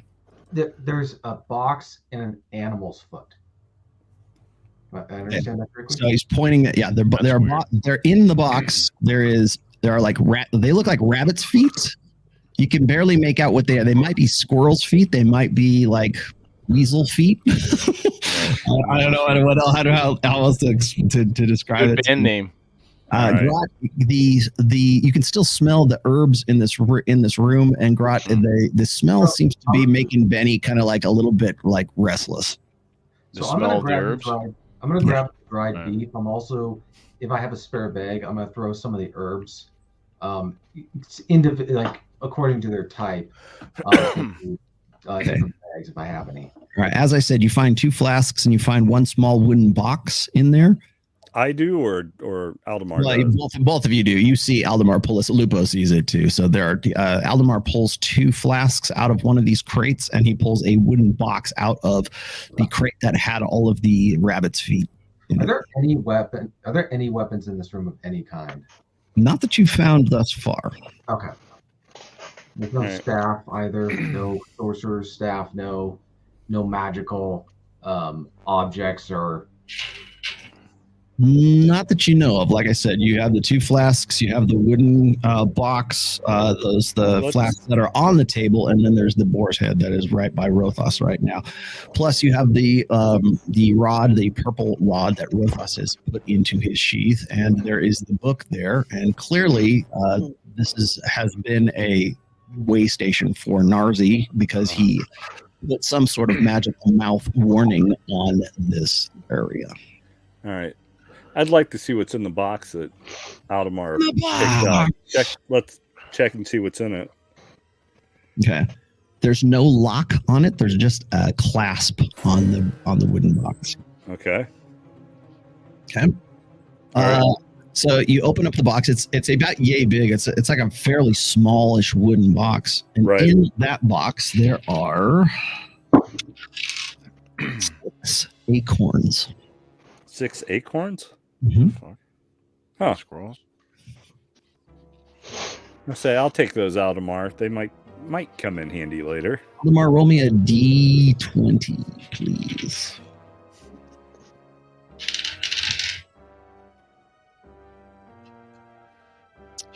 Aldemar, TJ. Oh, you want go. Roll. Okay. Wisdom check. Actually, this is a wisdom check for this one. 2. What'd you get? 2.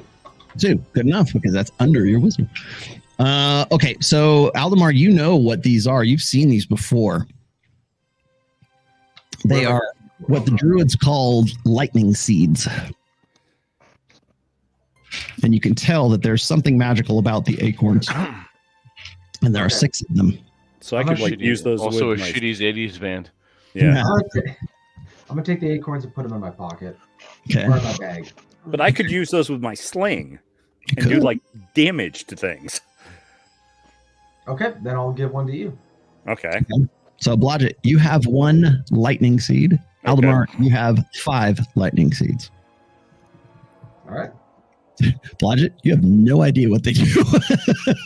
I thought they could be useful, and I could use them as ammunition with my sling, and that's You can exactly give it a shot. Give it a shot. You can hook it. You can huck it a lot further than just throwing it. So yes. all right. That was my The thought. other potions.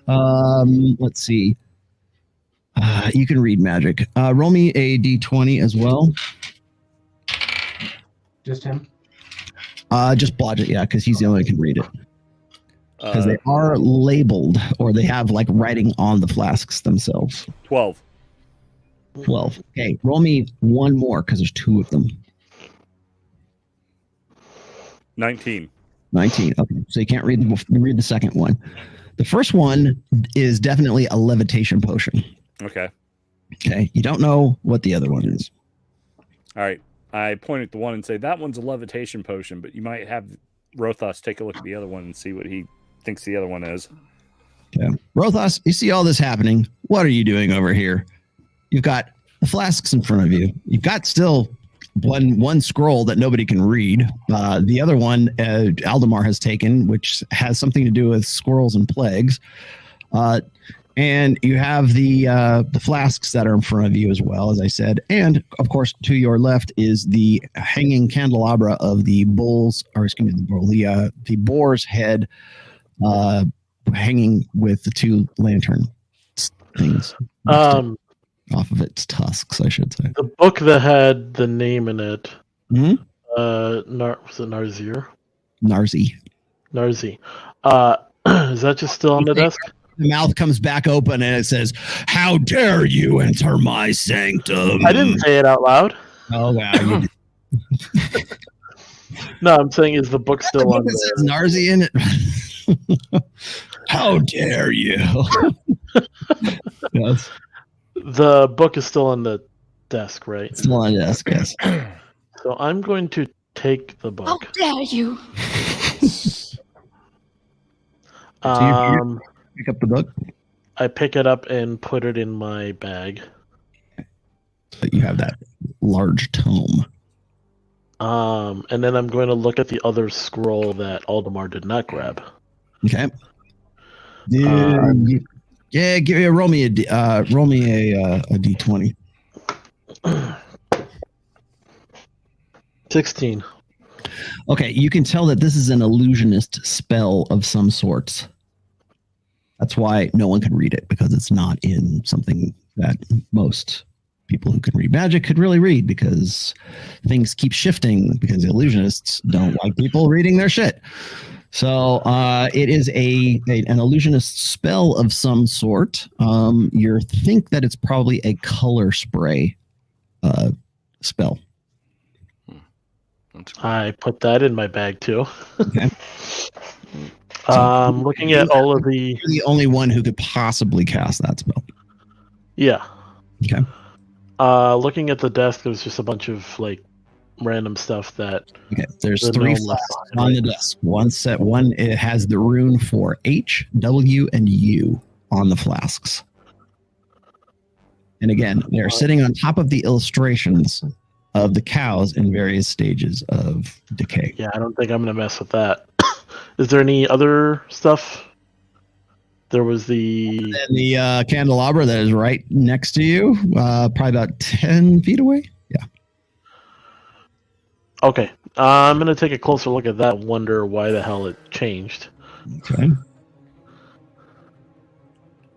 Well, we probably should take the flask with us. Any of the magic stuff we should take with us, because if not enough, we can sell it later. But we probably need to wrap things up pretty quick as far as getting out of here and getting moving, because I've got a feeling they will find us if we spend too long in one place.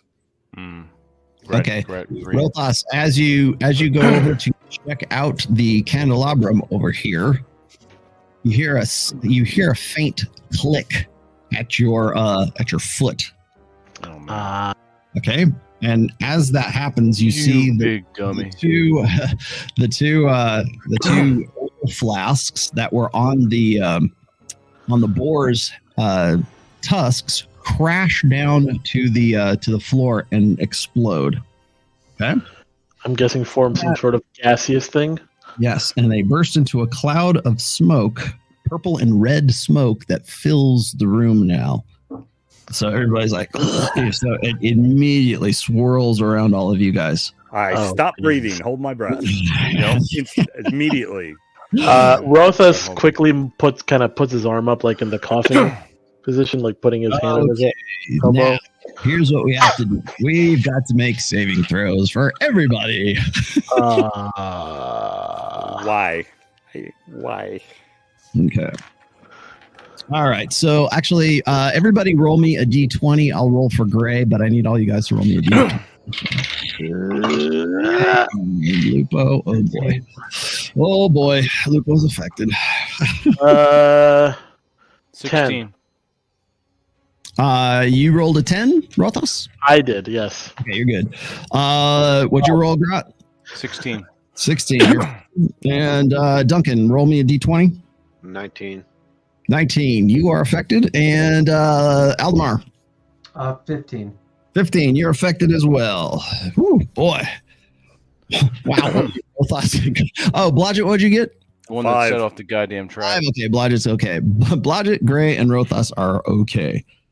However, Duncan, you look at Grot across the table, and you look, and suddenly he transforms into what looks like an Afridi, like a djinn. He has a great flaming weapon, and he starts bellowing at you, and you start to cower in fear. And Aldemar, you see, let's see, Aldemar failed. So Aldemar, you also see Grot. It looks like an Afridi. It looks like some kind of demon across from you. and you're tempted to pull your sword and attack him. So roll me a d20 real quickly. Oh no, I rolled a 2.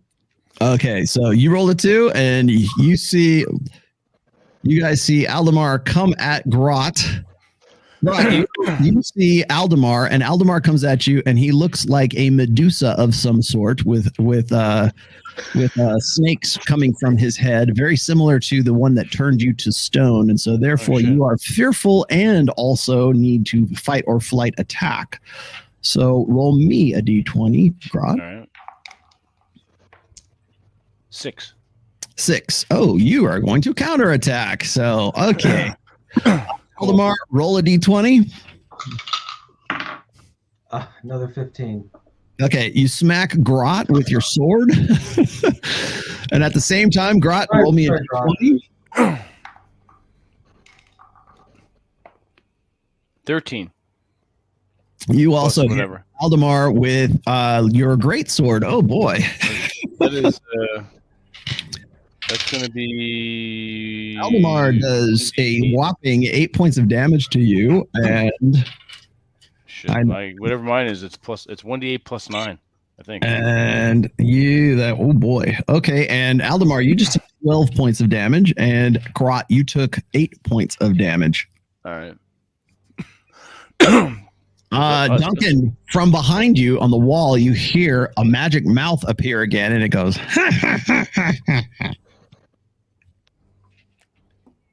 It laughs, and you see Aldemar and Rothos, you're unaffected. Blodgett's unaffected.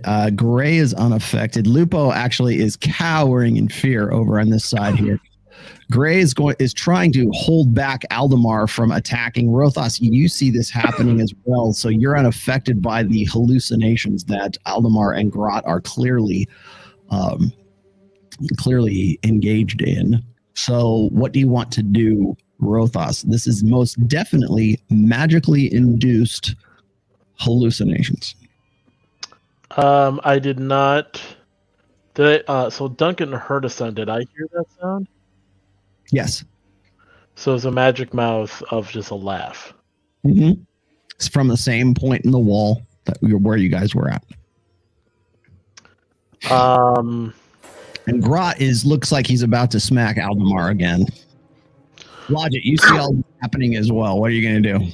I go over to Lupo, who I see cowering, tell him it's okay. He's just seeing things.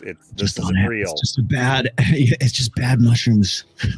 You're having a bad trip, man. Bad trip, bro. Rothos goes over and stands right in front of Grat to kind of stand in his way. Don't you think grabbing him from behind might do better? Whispers the disenchanted voice. Okay.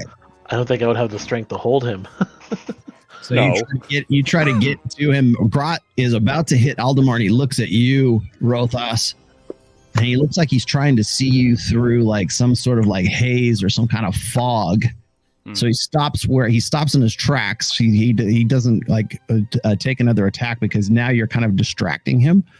And Gray is distracting Aldemar at this point as well. But you guys, they are very much Lupo's in fear, Duncan's in fear. You guys are in sort of fight or flight mode, Aldemar and Grot. And you keep seeing their faces transform. Now, Aldemar Grot is no longer an Afridi. He looks like some evil sorceress across from you. He looks like Evil Lyn. Yeah, exactly. So Gray is doing his best to sort of calm you guys down and to sort of pull you away from each other. And it's not hard to do because you don't have to physically do it. You just have to keep talking to them. So I just keep talking to Grat. Okay. So Grot, you see Rothos now, and he looks like the most beautiful teenage boy you've ever seen. What? Grat confused. Grat's like moving the other direction now. What go on? Yeah, now you can like go get away from him. What happened? Okay. So you guys are Justin Bieber has under entered the building. you guys are under hallucinations right now. You did shit. take swipes at each other and attacked each other, but We did, yes. since Rothos and Gray are I'm surprised. I'm glad at least some of you passed. So Gray is sort of talking Aldemar down, and Rothos is talking you down as well. And Duncan, you're kind of like in fight or flight mode as well, but you're more in like flight than fight mode. Blodgett, you also notice as you're kind of calming Lupo down that there is a passage that's a smallish one that might be single file that leads out of this place. 5 feet wide. So that's what you see. But these guys are definitely on acid right now. Okay. Magically induced acid. So, Blodgett, what do you want to do? You're lucid enough to take actions. All right. If I'm confident that Lupo is chilling out, I am going to go inspect that exit. Okay. Go this way. And here we go. There we are. It is definitely a smallish passageway. Single file could, but again, clearly it was intended for a smallish person to begin with. So, but Like it's big enough that it's big enough that you could fit single file, like a human could go down at single file. All right. I will pass the word back to Duncan, and that once we get everybody's heads on straight, or at least a little bit straighter, let's get the heck out of here. And I've got this exit, and let's see where it goes. Okay. So that's where you're at right now. And so they're kind of coming down from this. It takes probably about 10 minutes for these guys to sort of get back to being lucid. They're still kind of shook up and like having like the DTs after. No, plus they're hurting. Plus they're hurting. Gray's going to have to actually heal these guys when you guys get to a point where you can halt. Gray's up here, and Grot, you're over here. Right, need advantage. Yeah. So you guys are trying to heal up from the wounds that you just delivered to one another. Let's see. Okay. Blodgett, what do you want to do since you're... I want to boogie on down that pathway and see where it goes. Okay. Good idea. Okay. Great, agree. And let's this one. You can see that it goes for quite some ways here. Again, I presume you have the sword out, or are you using your bolt? Okay. There's no light, I take it, right? So you can see about that far from where you're at. Right. There's no light in this passageway. Check for traps. Yeah, I have my sword out in my right hand and my dagger out in my left. And okay, so you're gingerly. Yeah, whenever I'm on the move, that's usually what I'm doing, unless I'm checking something. Moving. Yeah. So you're lucid enough now that you can go. You can take actions. What do you want to do? You're still a little woozy, like maybe hungover kind of feeling. Okay, well then, crawling on hands and knees won't feel unnatural to me. I'm just gonna follow Blodgett down that path. Okay, I'll put you right behind. Aldemar, you're lucid enough to do something. What do you want to do? You want to follow along? Yeah, I'm going to follow along. Okay. All right. And I presume the rest of you will follow along as well. And let's get you up to here. A little bit further. Blodgett, roll me a d20. Oh. How many hit points do you have now, Aldemar, after taking that hit from Grot's sword? He took an 8 hit point. 8 for me and 12 for him. Yeah. Looking that up right now. I have like around 30. Okay. So you just lost 12 of that 30. So you're at 20. You're at 18 right now. All right. I rolled an 11. Okay. You don't find any traps, and you think you're being careful. Okay.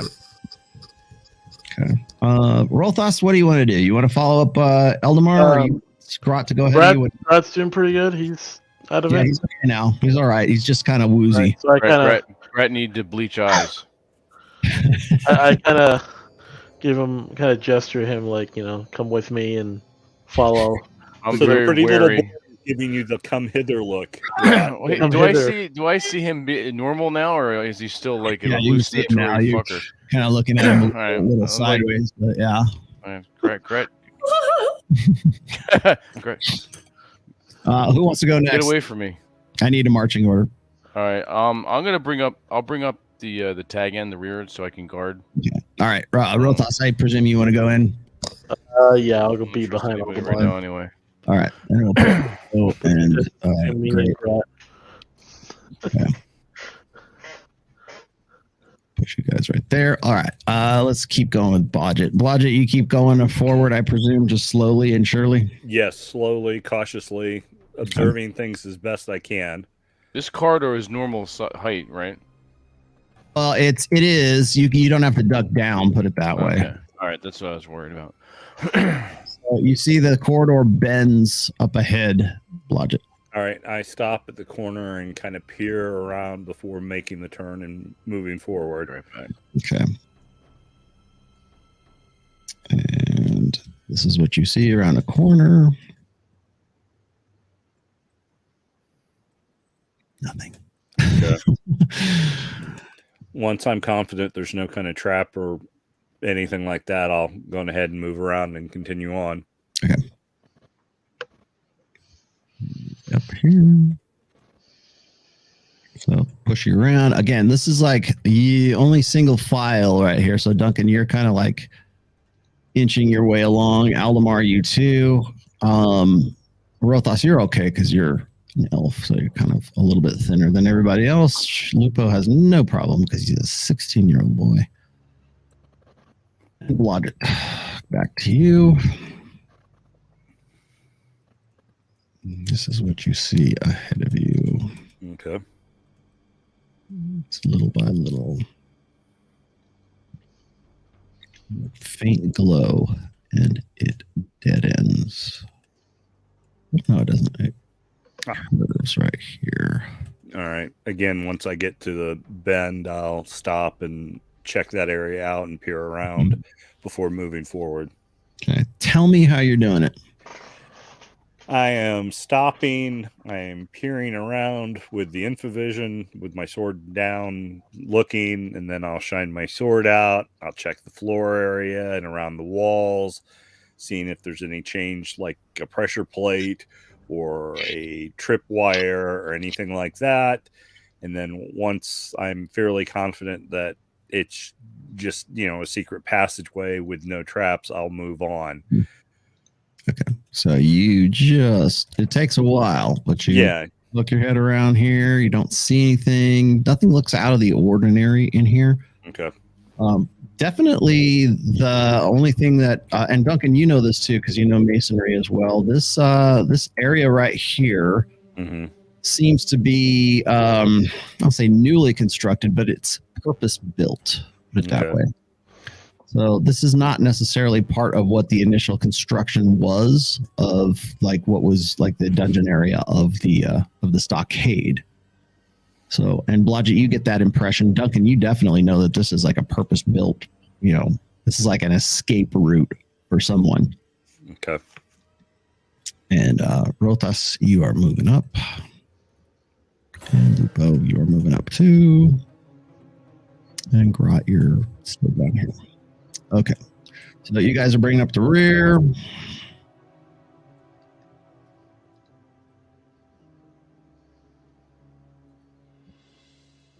Okay, Blodgett, roll me a d20. 16. Okay. And let's see. All right, you don't detect any traps from where you're at here.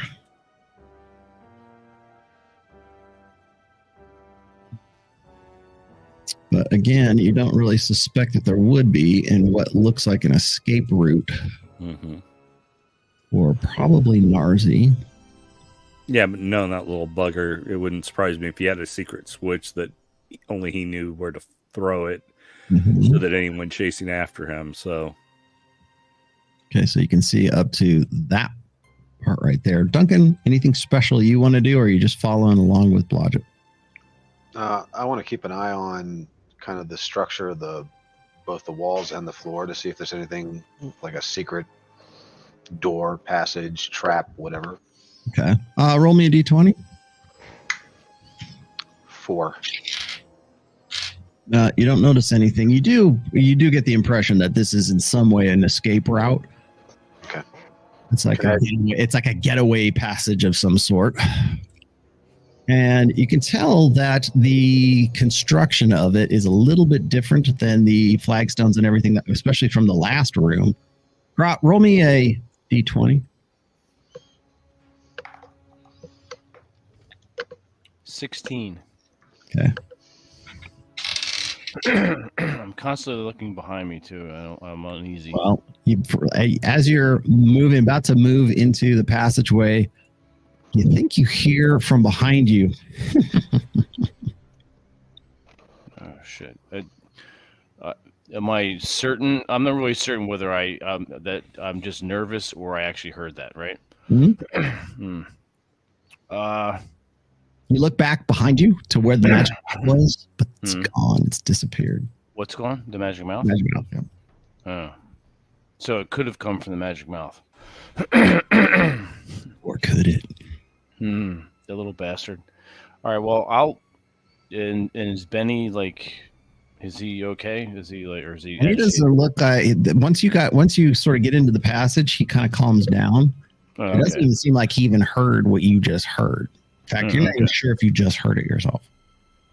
All right, I'll chalk it up as me being nervous, and I don't know. I'm not 100% certain, so I'm not gonna worry about it too much. I will, however, keep one eye peeled behind me just in case, and Grat will cautiously move forward. Lupo has the light source here, and Blotch has the light source. Okay, I still have my greatsword drawn and kind of like pointed down as I'm walking ahead. I was gonna say, there's no way you're gonna be able to use that in a passage like this, but no, I'd have to like You're try aware to stab, but yeah, Yeah, you have to use it as a spear.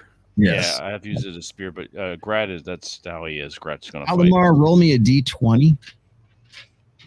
On G20. D20, you fucker. 14. 14. Yeah. Okay. You kind of black out for a quick second, but you come back to your senses. Duncan, it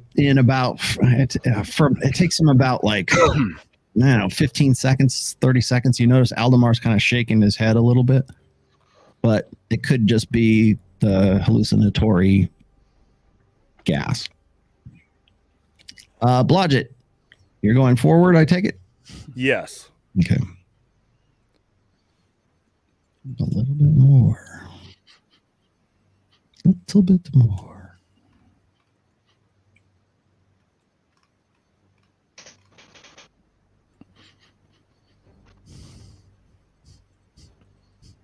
Long passage. Making your way. It's a tight fit. That's what she said. Okay. Duncan, I presume you're following along. After I make sure Aldemar's okay, yeah. Yeah, he looks like he might just have a headache. Rothos, you notice Aldemar is shaking his head a little bit too. Lupo comes up. There he is right here. And Grot is right here. Grot, roll me a d20.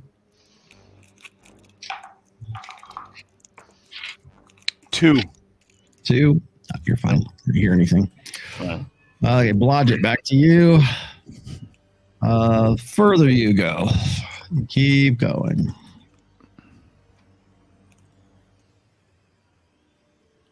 It's a never-ending tunnel. The tunnel is still kind of, you can tell that it's a little bit drier in this area.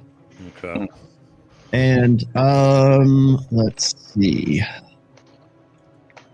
So you're right there. Duncan, roll me a d20. 17. Okay, Duncan, you notice that there is a slight incline. You're going uphill a little bit. Interesting. Blodgett doesn't notice it because he's trying to check for traps, but you do. So you can tell that it's going. In fact, Aldemar, you notice the same thing, that this is going slightly up. Like there's an inclination to this. You don't know exactly what it is, but you can tell that it's going like from the point where you made this turn right here, it's going up. I'm just gonna keep trying to go up to Duncan. Okay. What do you want to tell him? Duncan is kind of like looking around. He's looking at Duncan can tell that there He's is. saying that it's an incline that's going up as we move forward. Yeah. Okay. He notices it too. I'm asking Duncan, do you think there's anything suspicious about that? The fact that the floor is moving upward. I'm going to assume it's taking us up to another level, maybe even out of here entirely. I don't Not like how we're in a necessarily hallway. Check the walls. If you guys remember last time, we were in a corridor. Make sure nothing's coming out of the walls. So you guys are checking the walls. Blodgett, you make it up to this corner here again. All right. Another corner. Duncan and Aldemar are slowly picking along the way. Anything you want to tell me, Blodgett? You want me to push you? I am doing the same thing I have been doing. I am stopping. I am checking that corner for traps, for levers, for corners. Yeah, and then making sure there's nothing hinky there. So, and I'm being fairly thorough about it. So I'm not taking any chances of just stepping into whether that's coming face to face with a goblin or tripping any kind of like lever or plate or anything. I'm really kind of scrutinizing. Roll me a d20, and Aldemar, roll me a d20 as well. Roll a d20. 16. I rolled a 20 again. All right. Blodgett, you know that there are no traps anywhere near you because you're looking at the floor and you're realizing that there are no tracks whatsoever in here. There's like 0 foot traffic in here. Okay. In fact, I'll give that to you because you got the 20s. All right. All right. And once I'm sure, obviously, I move across the corner, but I'm still going to be keeping an eye out on things. There's no sense in running through this dark corridor.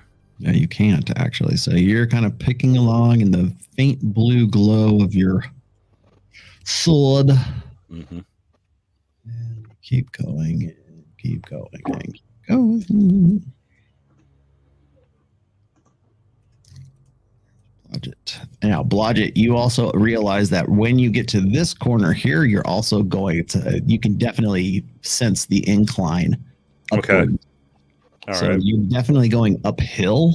Mm-hmm. So it takes a little extra effort. Aldemar, Duncan, and you guys notice this as well. Rothos, now you are noticing that there is definitely an incline to this passageway. Lupo is barely aware of it.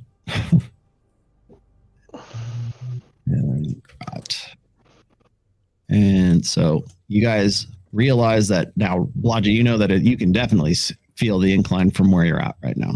Okay. Okay. And then right here, it dead ends. Oh, bloody hell. And it stops right here. All right. I'll whisper back, stop. Okay. Everybody hold up. Okay. They all stop, except for Right. Rose. Oh, he comes. And I will start Someone looking say around. fireball? No. Fireball in here? I didn't ask how big the passage was. I said I cast I fireball. will start really looking heavy to see if I can find any kind of. All right, here we go. You better do good. Now comes the fun part. All right, I got your percentage. Give me your D20. I rolled a 5, and I want to use a luck point to re-roll. Ah, yes, that's probably for the best. Seriously. Yeah, definitely keep those luck points. Yeah. Oh, 18. yeah, All there it right. is. There it is. You don't find any any passage where you're at right now, but you're certain there has to be one somewhere around here. Okay. But Can I check the ceiling? What's that? Can I check the ceiling to see if maybe there's like a ladder hidden out or like a hatch? Go ahead, roll a d20. That's a good idea. I just rolled a natural 20. I don't know if that's good or not. You but- actually find it. And because it is not where Oh shit! it is right here. Check that out. So there is a very smallish secret passage from where you're at, Duncan. Secret passage. Magic Very- secret passage. I was gonna say. Very similar to the one that you guys had to pass through. The birth canals you had to pass through before. So there is a very smallish. You got to crawl through it. You're familiar with the trigger, Duncan, and since you rolled that 20, you found it, and it kind of you hear the sliding of the stone, and a gnome-sized secret passage opens in front of you. You'll have to get on all fours to get through it, though. All right. Well, Damn gnome. So, Blodgett, you just passed it up. That's all. Okay. well, I will proceed with caution. Do you have any light? No, he doesn't. No, I guess not. So you're going to poke your head through here. And there is a faint glow, fortunately for you, coming from the opposite side. And it is, there we are.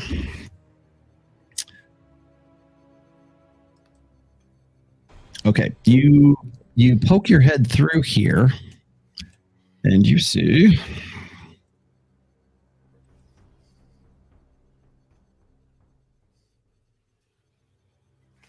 in front of you is a box. And there's, like I said, it's a very dim glow in here, so there's got to be a light source coming from somewhere.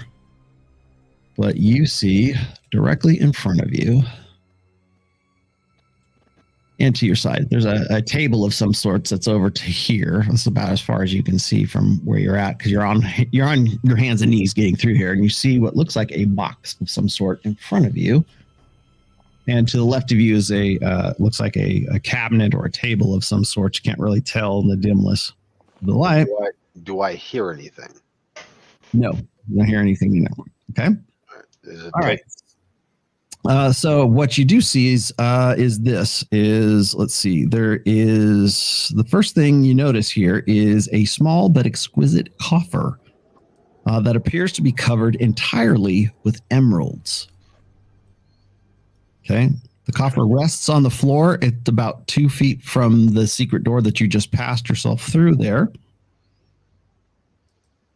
Okay. So it's sitting on the floor, and that's what you see in this room right now. Do you want to continue through and just so you can stand up at least? Yeah, and I do have torches in my inventory. I don't know if I have enough time. You can go in and start lighting a torch if you'd like. So Yeah, that's fine. So get some more light into the room. It's very dim in the room right here. I would like to Aldemar, you saw Duncan just kind of crawl through, like shimmy through this secret passage. What do you want to do?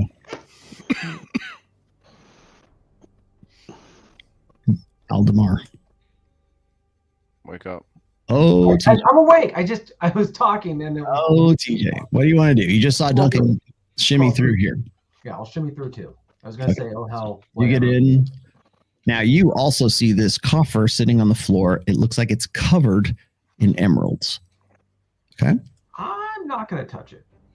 Let's see. Blodgett, you see them go through there. You would have no problem like getting through. Yep. Now you're right there, and in the light of now Duncan's now lit torch, this is the room that you see. Okay. Here's another bookcase. Looks very similar to the one you saw in the previous room.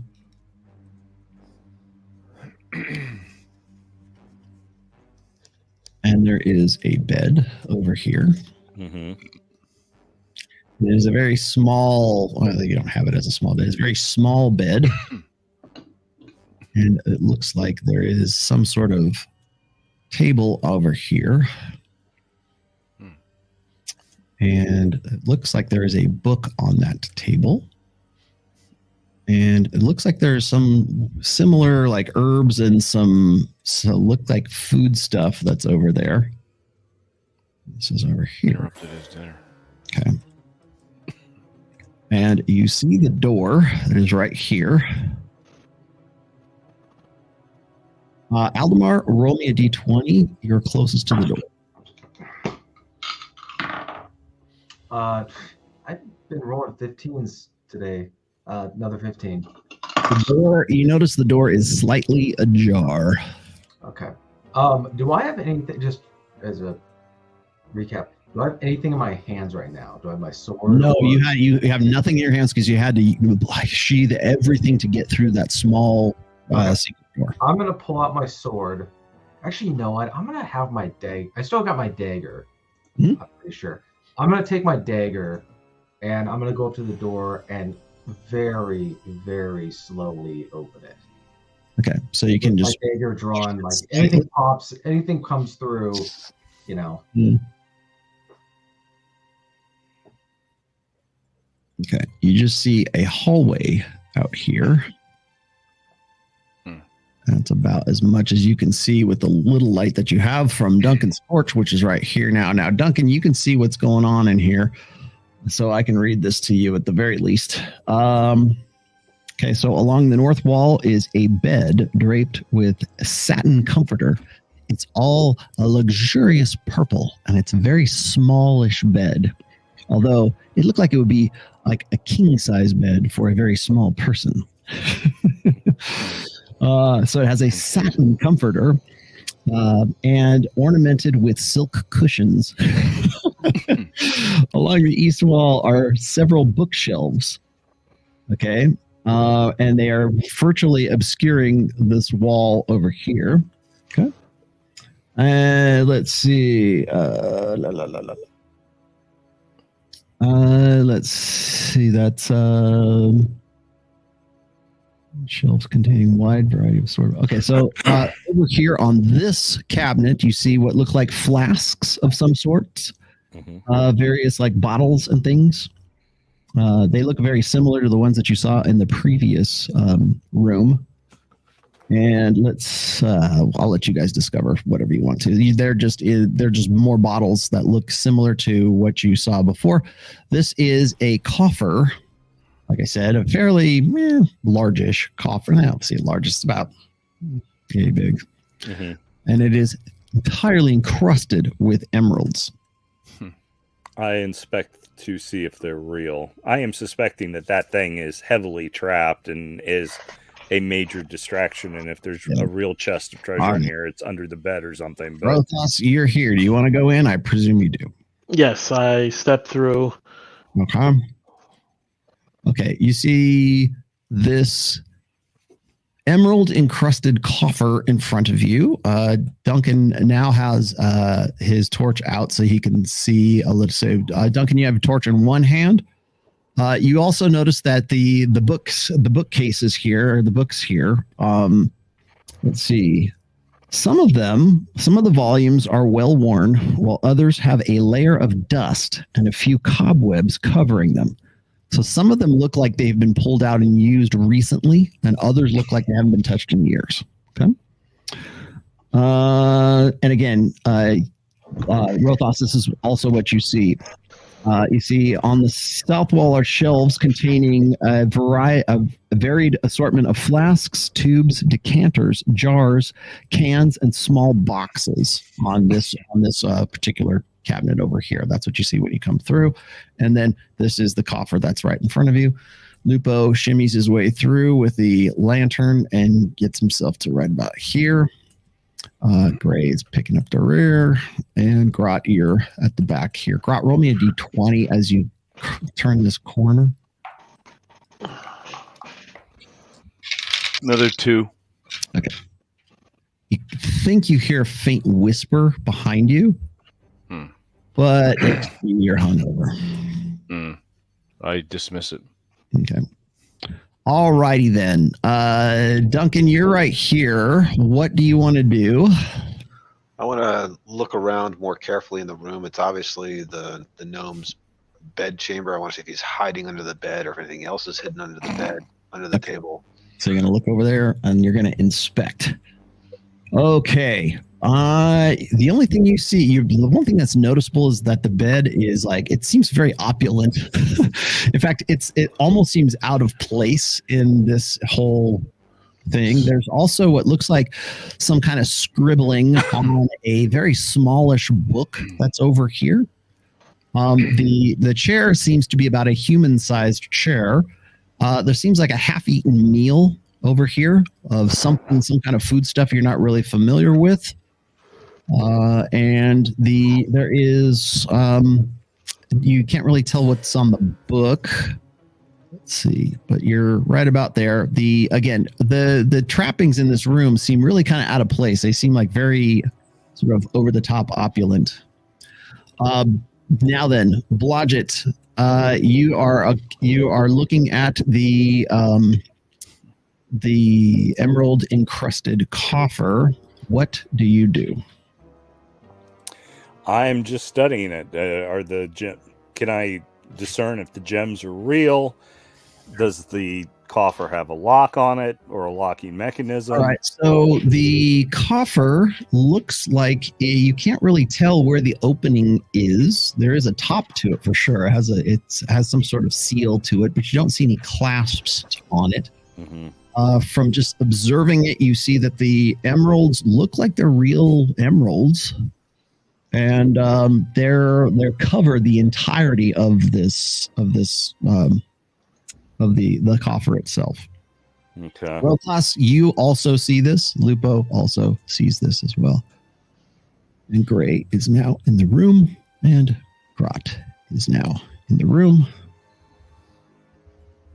Rothos, you also see Blodgett sort of staring down at this coffer that is in front of him, trying to sort of figure out what it's about. I'm thinking Grot, this. You now see these guys. You now see these guys looking at. Everybody is sort of surrounding this coffer, looking at it.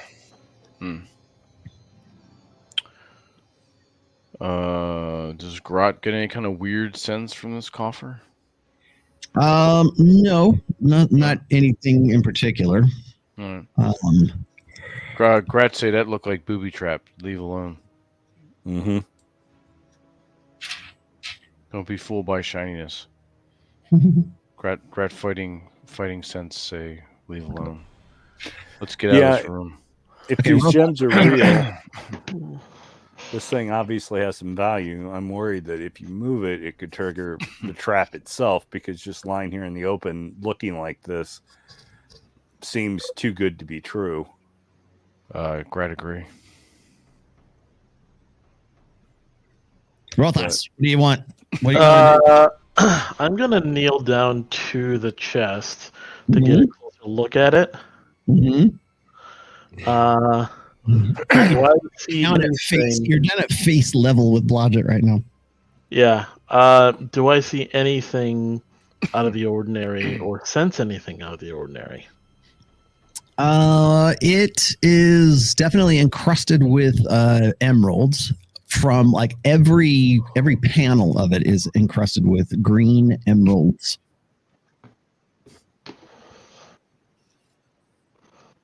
I'm just gonna go out on a whim and I'm gonna pull out the rod.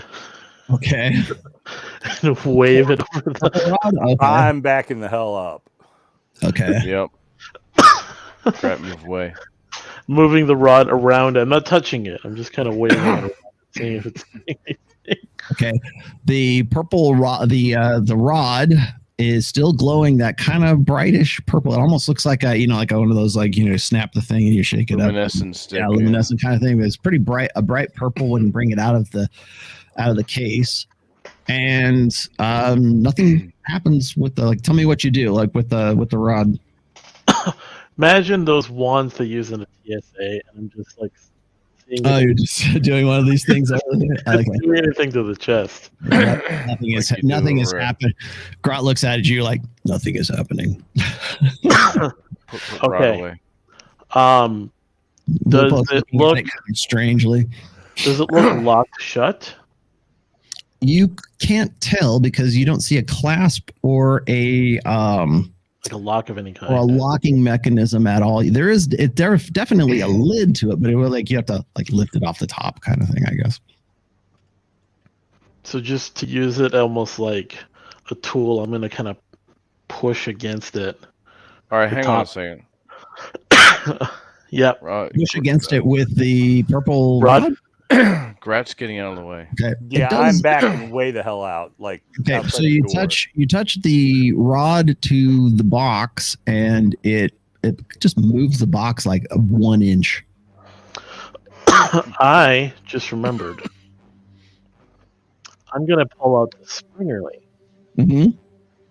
which is it's a wand of opening, right? Mm-hmm. I'm going to Which flick now at has the- 10 at the charges. You got it with which now has 10 charges. So just flick it at the kind of pointing at the Again, chest. I'm going Open it. outside the door. Boxes, openness. Aldemar, this is what you see all this going on behind you. Do you want to poke your head out into the hallway, or what do you want to do while this is all going on? I'm gonna continue going into the room that I was opening the door to. The hallway. Okay, so I'm gonna just presume you're doing this as cautiously as possible. And as the door opens, I'm slipping the dagger back into its little sheath, and I'm pulling out my longsword. Okay. So this is what you see outside there. There is a faint glow from torches in this hallway.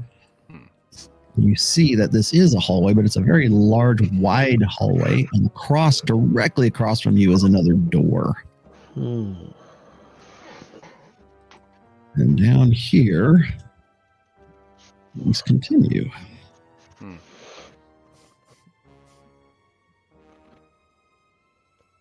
So there's another door that is directly across from you. And let's see, 10, 20, 30. Yeah, you'd be about to see about this far. There are torch brackets, though, in the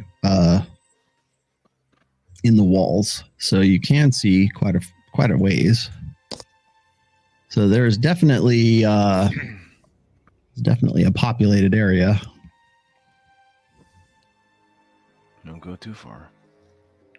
So this is you just poking your head outside the whole door, and you don't see anybody. You don't hear anything from where your vantage point right now. Aldemar. Anything else you'd like to do, my friend? Like unmute yourself. Oh, TJ. Sorry, I keep forgetting. I'm gonna turn to everybody else and say, does anybody want to come along and check out this hallway? All right. About that time, Rothas pulls out the Springerly and aims it at the box. Tell me what you do with the Springerly, Rothas. I mean, I just, swish and flick. Okay.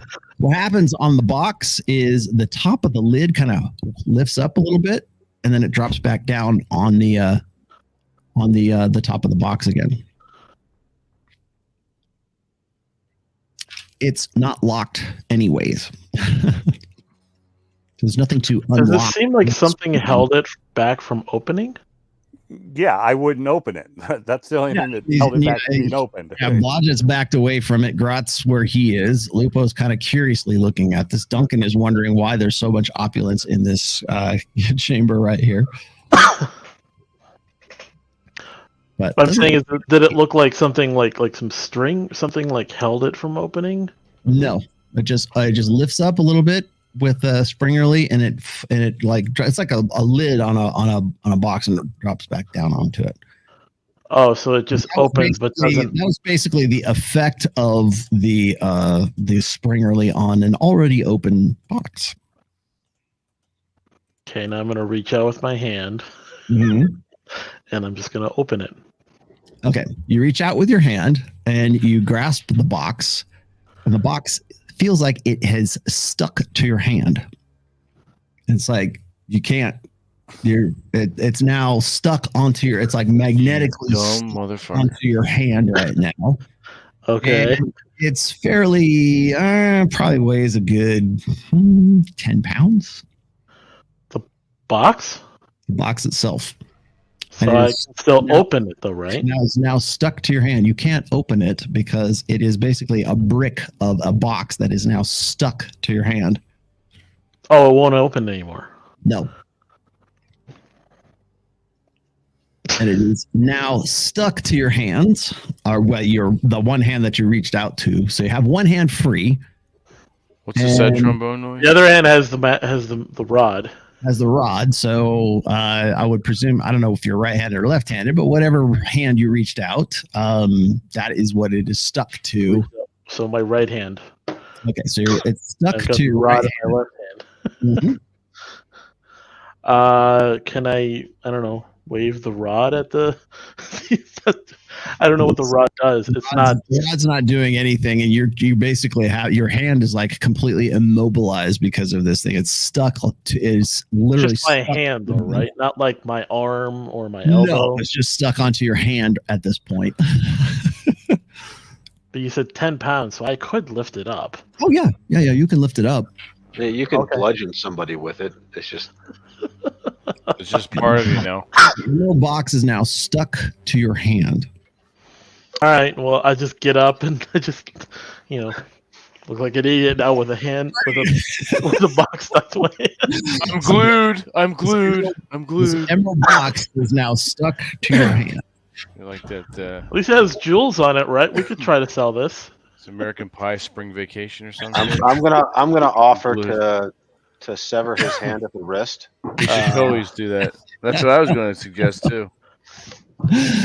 So you're now stuck to your hand right now. Yeah, and Rothos. then we'll just go get a hand of Vecna and put that on. There you go.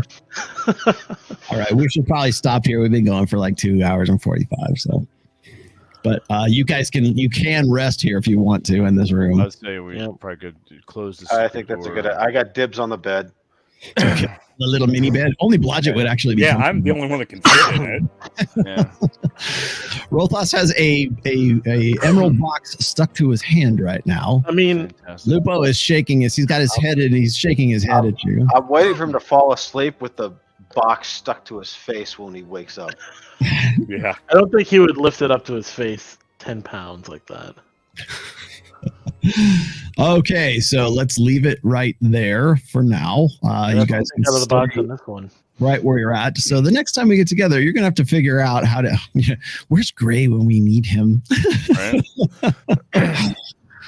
So, anyways, Poisoned by his that wife. is that. Fantastic. Thank you Gotta so fit much. outside the box. Good game. Yeah, that was pretty good. You got it. Game. Yes. All right, cool. We'll figure out the next game. I think what do we have going on for January? You have a lot going on, don't you, Rollo? Yeah, I do. I will be. Let's see. I could do it on the 4th. I've got Access Vegas on the 5th. I could do it I could probably do it. What's the Wednesday after the 4th? I guess that would The be 11th. 11th. I could do the 11th if you want. All right, let's do the 11th. This way you're not rushed on the 4th. I think I'll be all right. Yeah, let's do the All right. 11th. We'll plan for the 11th, and we can potentially do Drew's game on the 4th. If he's eventually over his His sick. Is he sick? his Is that 2 what? month his 2 month exhaustion. I Yeah. believe it. I believe Yeah. it. Yeah. Yep. So, all right, cool. We'll plan for that, and let me get rid of that there. Cool. And Noble, if your son wants to play Lupo anytime, he's more than welcome. Yep. Yeah, I'll let him know. He'll be back in Texas, by the next time around. But he's got a decent computer and good internet down there, so Cool. we'll see if we can get him in. All right. Yeah. If he wants to, that's fine. Appreciate that. And let's see what else. Yeah, like I said, going forward, the narrative's going to pick up and the pace is going to pick up. I didn't want to get too deep without having everybody present for this one, but now you guys are in the thick of it. So Indeed. yeah, and of course now Amos can't cast any spells because his hand is That's stuck. true. With my right hand, I can cast with my left hand.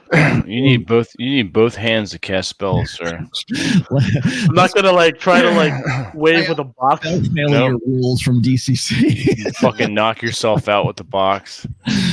Yes. Oh my god! All right, everyone. Thank you, and everyone's been in the chat following along with us as always. It's a pleasure. Thank you for watching. Anyone who's watching or listening later, yeah, it's always fun. I these are one of the few that I go back and listen to, and I have on in the background when I'm doing stuff, I'm putting around. So these are always cool. So until January 4th, enjoy your weekends, enjoy your New Year's, everyone. Everyone on the panel also enjoy your New Year's. And we'll see you next week. Let's play our outro music.